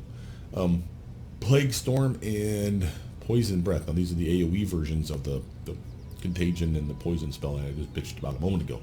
Well, I didn't like those. I do like these. And the reason I like these instead, and follow my logic on this, I've made this argument many times, but if you're new to the channel, this is probably your first chance of me whining about this. Let's take Poison Breath, for an example. Poison Breath versus Poison. Poison, I'm trying to poison you, one person. And if you make the save, well, I just wasted my spell. But now if it's you and like 5 of your closest friends and I'm trying to fucking poison all of you with Poison Breath, what's the chances that all of you pass that check? I mean, sure, it happens, but someone are probably going to fail it. So at the very least, I'm fucking over somebody, and that's my logic here. That's why I like it. That's why I like Plague Storm. It's better when it's AoE versions, in my opinion. Okay. Sirocco, amazing spell. Of course, our summons are fucking awesome at this point. Tarpool's amazing spell. Fire Seeds I've never used enough to know if it's worth a damn. I want to say it's probably pretty good. I think it's like auto hit stuff, but it's a very weird spell. Shadow Evocation, again, we'll show you what it does in a minute because it's not the same as the vanilla version of the game. Level 7, Heal. Amazing. Humble Strike, True Seeing, amazing. Chain Staff, this is the one that requires that cheap quarterstaff. You see how it's even highlighted quarterstaff in black? If that was in red, that means you didn't have a quarterstaff on hand. So that lets you know that you don't have the material component.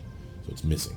I actually have 2 of them, so I have more than enough to cast this spell a couple times. But basically that's the treant, and again it summons them for a long fucking time. Creeping Doom, amazing Conjuration spell. Again, it's like your own little spider swarm, poisons the motherfuckers, distracts them, does damage besides. Very, very nice spell. Very hard to kill those little fuckers off.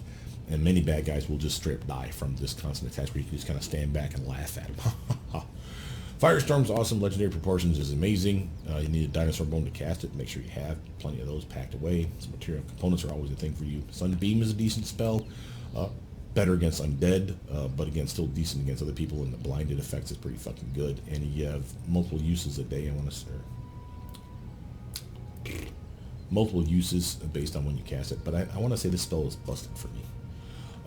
Scarring Winds, and of course Greater Shadow Enchantment, I'll talk about later. Scarring Winds is a decent spell. Again, a la the other spells that protects you from ranged attacks into your area. But notice anyone that's in the area takes damage, piercing damage to constant Scouring Winds, hence the name. Which is fucking kind of awesome. And then of course there's like a knockdown effect, I believe, in here. Or unable to move, excuse me. Oh yeah, knocked prone. No, creatures small size or smaller knocked prone and taking additional damage. And you need a strength check to get the fuck back up. So like I said, there's a lot of cool shit going on with that one. And I'll show you what Greater Shadow Enchantment has to offer here in a bit. Finger Death, don't bother. Frightful Aspect, on the other hand, this one's amazing. Very much like Legendary Proportions, gives you bonuses. Ignore some of these things that say size bonus. In many cases, it's not considered size. Sometimes it's called polymorph. Size is a separate category. And again, the fact that the tooltips are wrong really kind of fucks you over. So pay attention, because size would stack with polymorph bonuses.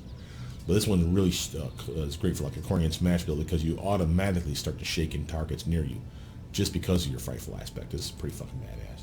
Sea Mantle, solid protection spell. You definitely want this fucker on your character. Storm Bolt's decent, teammate friendly, nice electric damage, stun effect besides, pretty fucking good. Big AoE, very, very nice. Of course your summons are awesome. Sunburst is awesome too, again, better against undead. And while yes, it says max out at 25d6, which is based on your caster level, there is no level 25 in this game. There is ways to get your caster level beyond 20 though. So don't worry too much about the 25. Know that it's at least 20d6 by the end of your build, and maybe even more. But the 6d6 for everybody else. So it's still, again, an extremely useful spell. Blood Mist, new spell. Poison spell, which you should be immune to. And then you can make your pet immune to it. Awesome. And it's just a constant wisdom damage. Attack the nearest creature effect, because they're going like batshit crazy. Which is fine, because they're going to fight you anyway. But really, really nice, because eventually if you take the wisdom or any ability stat to 0, remember they die. And if you're immune to it because you're both immune to poison, awesome. And again, I'll show you what Greater Shadow Conjuration has to offer in a minute. Level 9, Death Clutch. Okay, I'd pass on it. Clashing Rocks, on the other hand, fuck yes. Conjuration spell, remember we got our spell focus Conjuration, no spell resistance. They take damage, massive amount of damage, just a complete, this is the, I'm a telekinetic, I'm lifting up these two halves of this mountain and I'm smacking you in the face with both of them in between, which is basically what it feels like, and it's fucking awesome. Elemental Swarm is amazing. This is one of your only elemental spells where you summon more than one elemental. Remember you have augmented summoning and superior summoning? That counts for these. So that 2d4 is now 2d4 plus 1. And they have plus 4 to their strength and plus 4 to their con. And you can pick, when you cast a spell, you have to decide which elemental you want. So it's the the earth, air, fire, water. And that's all you're going to get is one of, or multiples of that type. So if you want all earth, that's what you're going to get. All water, that's all you're going to get. They start off giving you a bunch of large ones. A little bit later, the large ones are still there, assuming they haven't been killed. And then you get a decent number of huge ones. And then even after that, you get one really big motherfucker. So you really have an army. And they last for a long time, which is why you like this spell. It is an amazing spell. This would be the kind of elemental summoning spell you would want to have early levels, but you don't. Foresight, amazing buff spell. You're never flat-footed. That alone is worth money. Good buff, long duration. Split it between your buddy. Poet Midnight, nice AoE spell. It doesn't do like a shit ton of damage, but it's consistent damage over time. And the dex penalty as well. So again, you can actually fuck some people over by taking their dex down. Summon Elder Worm, amazing summoning spell. Summon Nature's Ally 9. Tsunami, all good spells. Shape Change, this one's nice. Not only does this include a lot of the forms that you can take as a Feyspeaker type of druid, it gives you other stuff that you didn't have access to, like elemental body, 1 through 4, or sorry, all the 4 types. So earth, air, fire, water. That's not bad.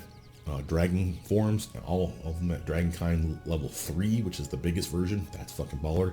And in all of these forms, you can cast spells. So that's the nice thing here.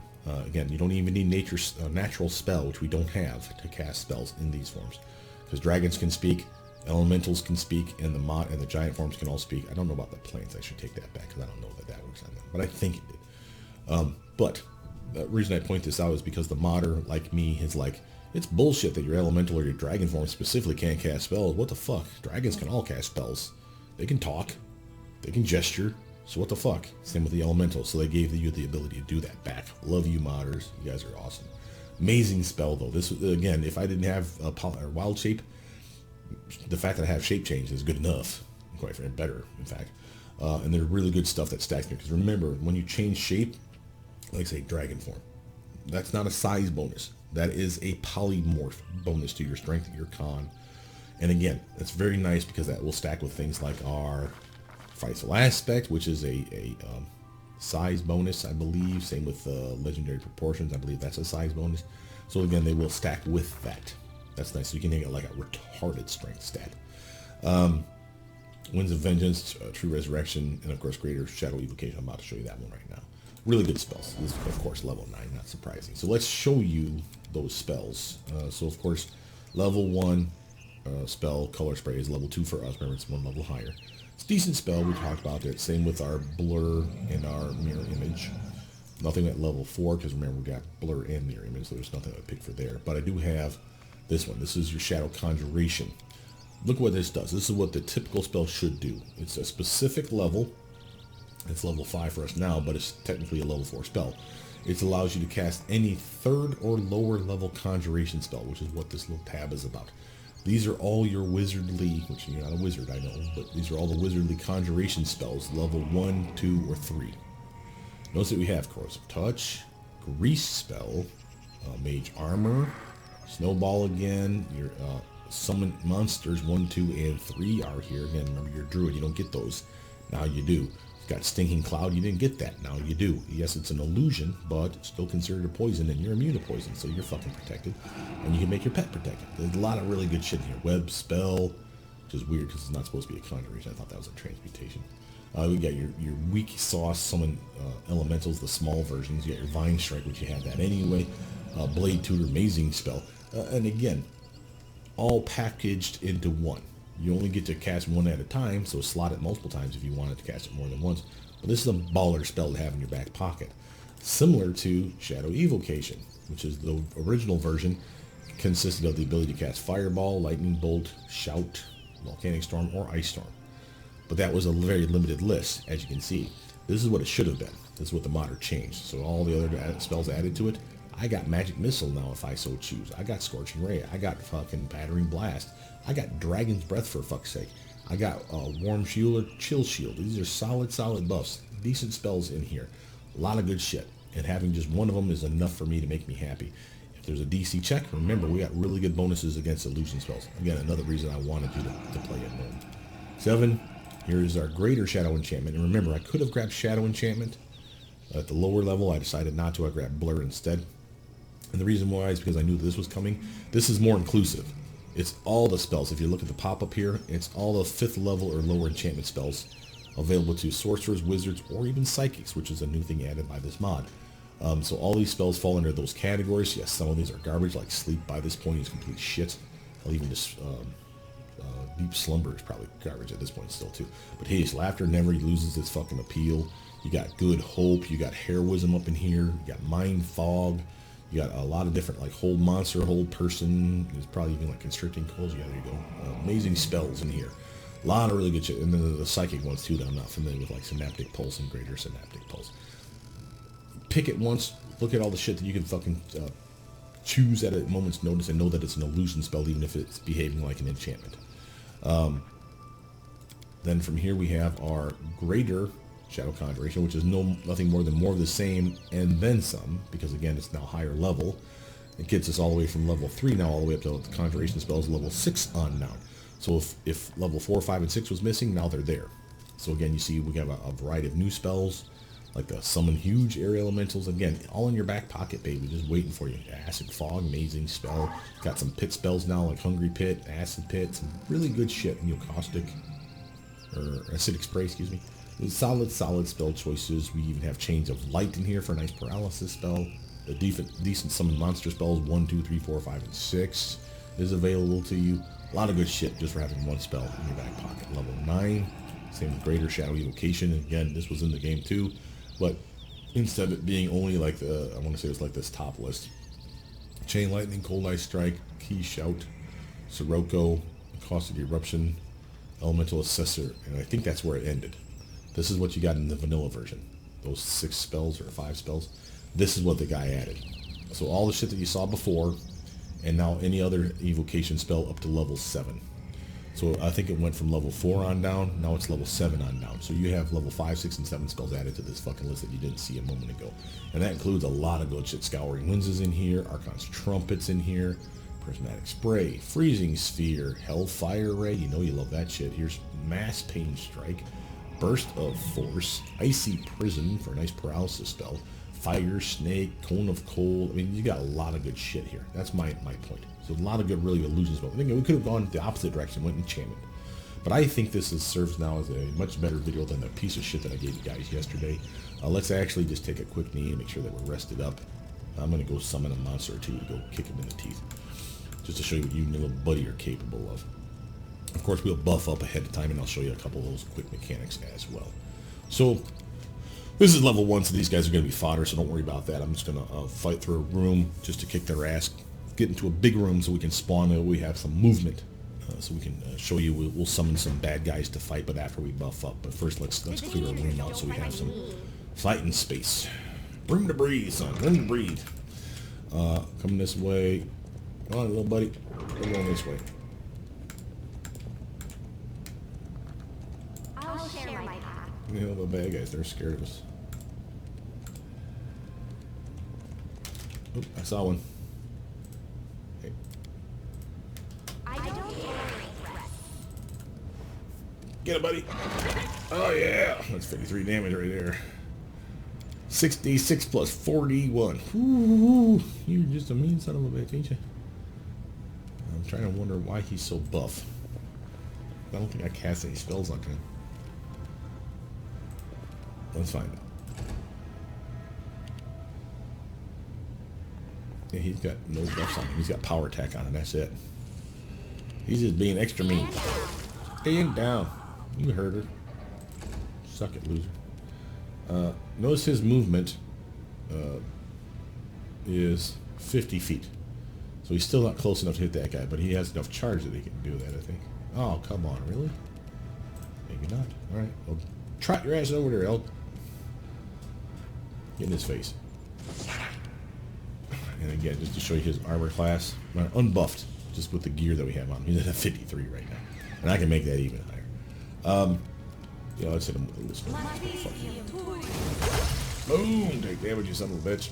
Alright. I'm going to go into another room because I don't want this goddamn pit, or the platform. Goddamn way. How cute!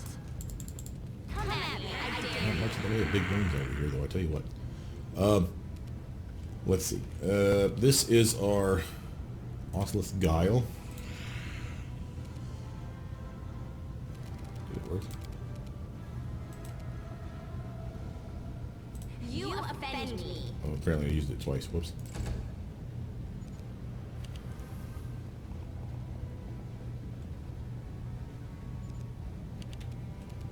Kill this thing. Thank you.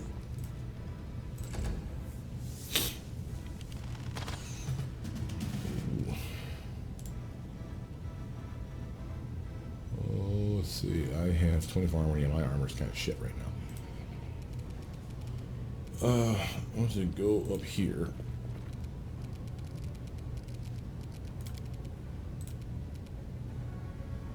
This is probably melee, isn't it?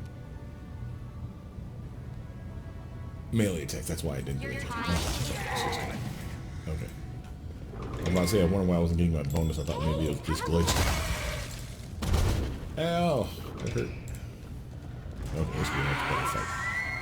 This will be a big enough room that I can summon some bad guys to fuck with some shit. I want to show you the oscillate style to show you that it works for one. So let's do that thing. And then I'm just going to pass my turn. Elf Boy's going to come through here. Find someone else in the room to fuck with. There he is. Get that shaman. Oh, that's cute that you thought you were going to scare my little buddy.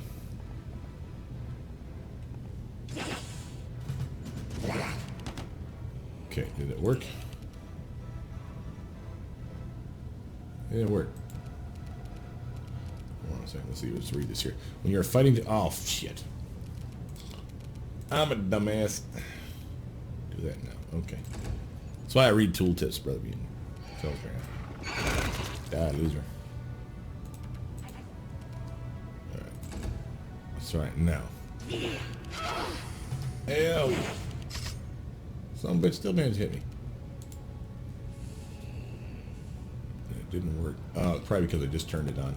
You have to have this on at the start of the fight. Or the... before the round officially starts to get the bonus, I believe. Try it one more time. And now you should see that I have fighting defensively on. I don't see it though. Why don't I see that?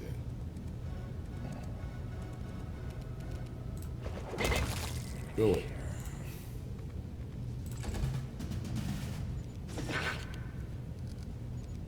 That might be better.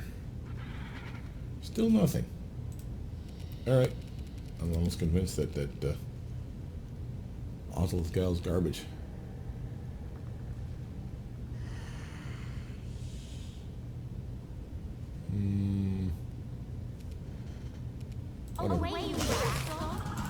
Anyway, let's get into buff position here. We'll do a quick rest to make sure we have all our spells and stuff. Like so. Now, I'll show you the buffage.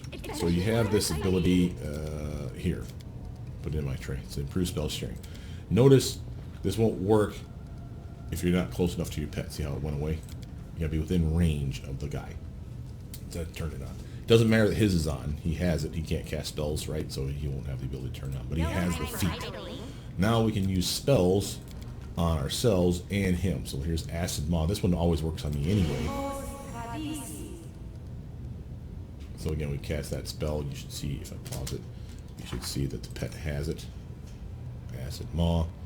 Pain's bite attack, blah, blah, blah. Remember, he doesn't have a bite attack, brother. That's right. So again, it doesn't work yet. But if I give him Savage Maw and again split it with myself and him,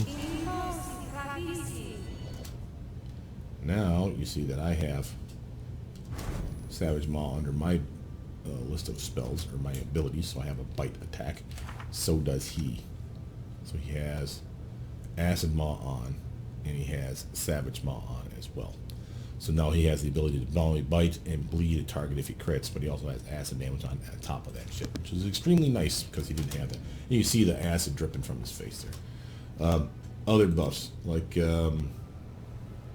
Fire Belly, as weird as it is to say, personal effect, where we can split it both ways. Nice protection for me and from him. So again, if you see the duration isn't cut in half, 10 minutes instead of 20, that's because he has it then too, so you know that it's working. Over here, I can give him aspects of the bear, bark skin. Again, just because it's not a personal effect doesn't mean you can't split it. And that gave me +5 to my armor right there for an hour and 40 minutes in half. He got the same right here, hour and 40 minutes. And again, that's your natural armor enhancement +5, the bark skin. Remember, that doesn't stack with any other natural armor enhancement. So we didn't need to give him a necklace. He could wear a necklace for natural armor enhancement, remember. But there's no need to, because we had bark skin. We can split it between the two of us, and it's more than enough duration for the both of us to make me happy. So again, we're both doing fine with buffs, is my point. What else can I buff with? So that was natural armor enhancement. Hell, I can do some bone fist, sure, why not? This one doesn't even need to be split, so I'm just going to shut it off. And that's going to be extra damage for him, as well as natural armor. See where it says natural armor +1 bone fists? That's not natural armor enhancement, that's natural armor. So it means I got +1 to my armor, so did he. And his natural weapons and my natural weapon, which I do have, a bite, went up for 2 points of damage. It's not amazing damage, I'll grant you, but it's free. And he got an extra 2 for all of his attacks. That's the gore, the hoof stomp, the other hoof stomp, and now the bite attack that we gave him.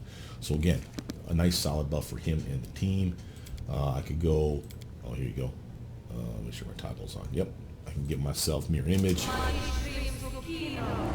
It works for both of us. Give myself blur. Works for both of us with my toggle on. Let's give ourselves some Cloak of Winds or Protected from ranged attacks. I'll even give him Greater Magic Fang. That'll work for me too, because remember, only natural weapons. That includes my bite. My bite's now +5 damage, +5 swing, +5 damage, +2 more damage from my Bone Fists that we cast. Remember, that's extra damage for your melee or your natural weapon damage, not attack damage.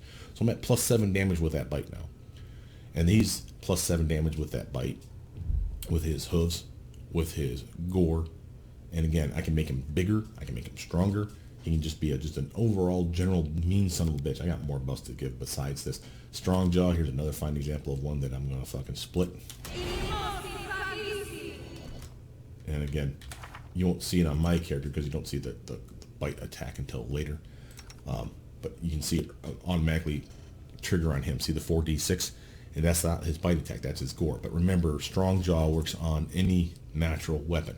Fists, you're like 2 categories bigger, technically speaking. So work on your fists, it'll work on your gore attack, your bite attack, your claw attack, your wing slap or tail slap, wing buffet, blah, blah, blah. There's a shit ton of fucking attacks that are considered natural weapon attacks. All of them would have gotten better damage output here. So instead of it being 2d6, which I think is what it was a moment ago, now it's 4d6. And again, he's doing damage. The fact that I can fucking stop probably at that point is good enough, but I sure got other things. Like, let's get a little death ward just in case.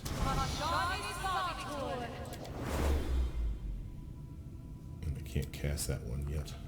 You can't split annual growth because I'm not an animal. But I can make him grow. What's up, big boy? Aspect of the wolf, I could do that, I suppose. What else we got? Anything else that I care about? No. I could do my change staff where I can summon my guy. I'll do that in a moment. Oh, I got legendary proportions. Oh, I don't have dinosaur bone. Oh, you suck. Frightful aspect. The spell's not working. That's mean. Oh, yeah. That's what I'm talking about. Supposed to take a quick gainer, what we're looking like now. He's rocking a 40 strength, 24 dex, 28 con, really nice HP. Fucking armor that's in the 60s and 50s, man. I'm not counting, of course, touch attacks. That's always going to be his weak spot. He's got a really nice attack right now. That gore +5 is really, really nice. And I got another spell that can take that power attack away called Blade Tutor. I have that as an enchantment or a conjuration spell. Let me see if I can find it.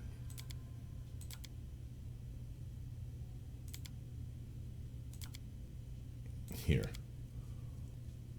See that Blade Tutor? Downside is there's a saving throw, I think, associated with it. Let's see if it can fucking work.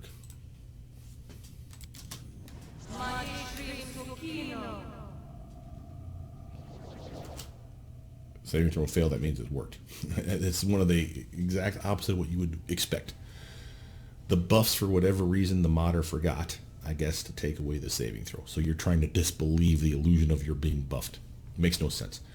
But we failed it. And again, it's because of all our bonuses to DC. Look at that DC check, man. That's a level 4 spell, I think it was. It's a 32 DC check because of all that fucking gear we got on. So if we fail it, we get the buff. I know it sounds stupid. But the pet's got it as well. Remember, we split the buff. Right? So here he is. He's got 10-minute buff as well. So what does it do? Blade Tutor replaces a minus to your swing, whether it comes from power attack, piranha strike, fighting defensively, anything, combat expertise, anything that would lower your swing. It can counter it up to a maximum of +5. Notice that there's a -2 and a -4 there. -2 is coming from size. It has nothing to do with Blade Tutor. The Blade Tutor works against things that you've turned on, like power attack, like piranha strike, like I just said. So the list of things that you activate that would cause you to swing poorly. So he's at a -4. He's at a +5 for the gore, for the Greater Magic Fang that I gave him. But then he's also got Blade Tutor on. So now he's back up to a respectable number here. And now so am I. And remember, I have power attack, right? -3 is not great. But again, -3, I don't want that penalty. I can only swing 2 and 3 times normally. So having that blade tutor activated and giving me my 3 points back, that's a big buff for me. Less likely to miss, and I definitely appreciate that. So now let's actually quick save that mess and do just a couple quick bad guy fights. So if you go to Bag of Tricks, you go to spawn units. You can spawn units based on a unit type, a name, a CR. So we can do like CR colon, I know we can do 20, but that's kind of probably pushing it. But there's like a Blood Moon, Jabberwock, Lesser. Oof. But let's do a Jabberwock. So let's do oops, I spelled it right. Do Jabberwock, and we'll take away the CR restriction and search see if it'll let us do that. Yeah, we'll go. So here's the different Jabberwocks in the game. C71 Jabberwock, Final Dungeon Jabberwock, Castle Knives, Lesser Stand. Let's just do that one. He's still CR20, so he's a little tough son, but you want to make sure they're hostile, and then you have to spawn.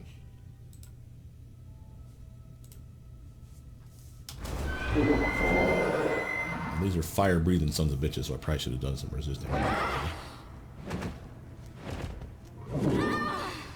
And he's very mean to me.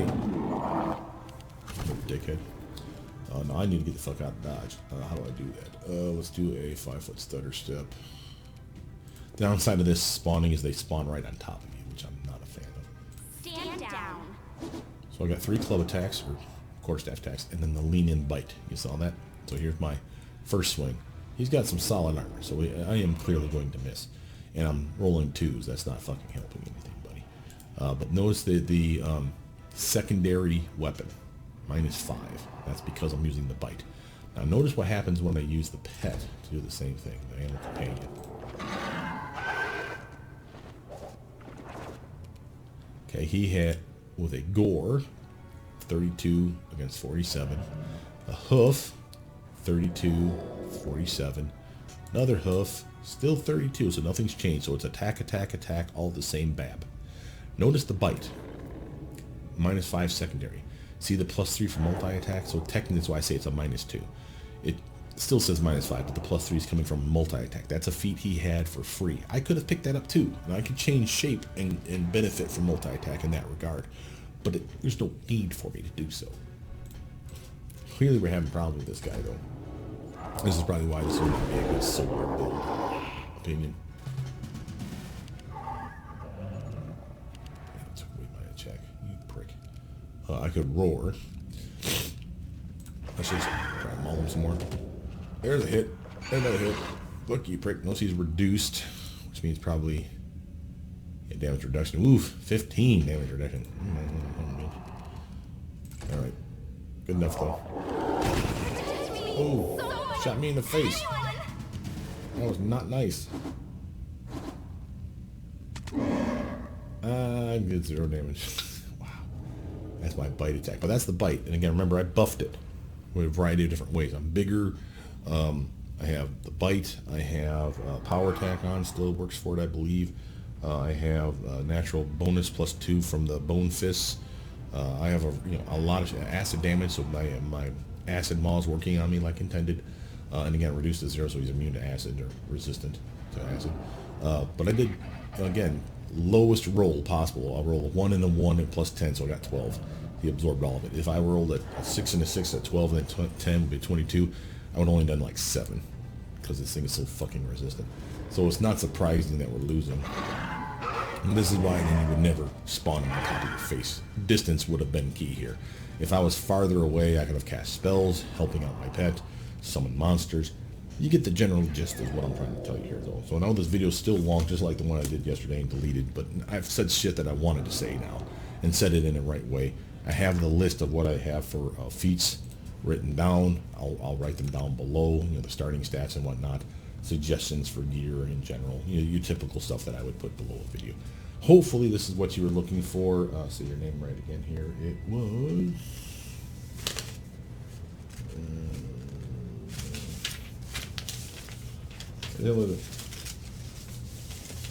Where is it? There you are.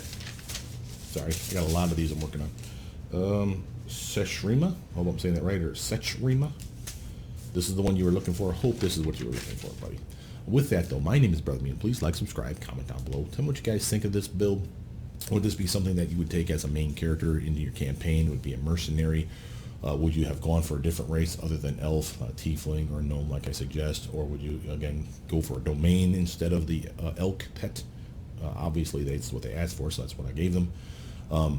We could have gone a little more wisdom, like I said, so we still could have grabbed the feats that were applicable for wild shape. But again, I still maintain that I was happy with the choices that we made. With that, I'll see you guys soon. Bye now.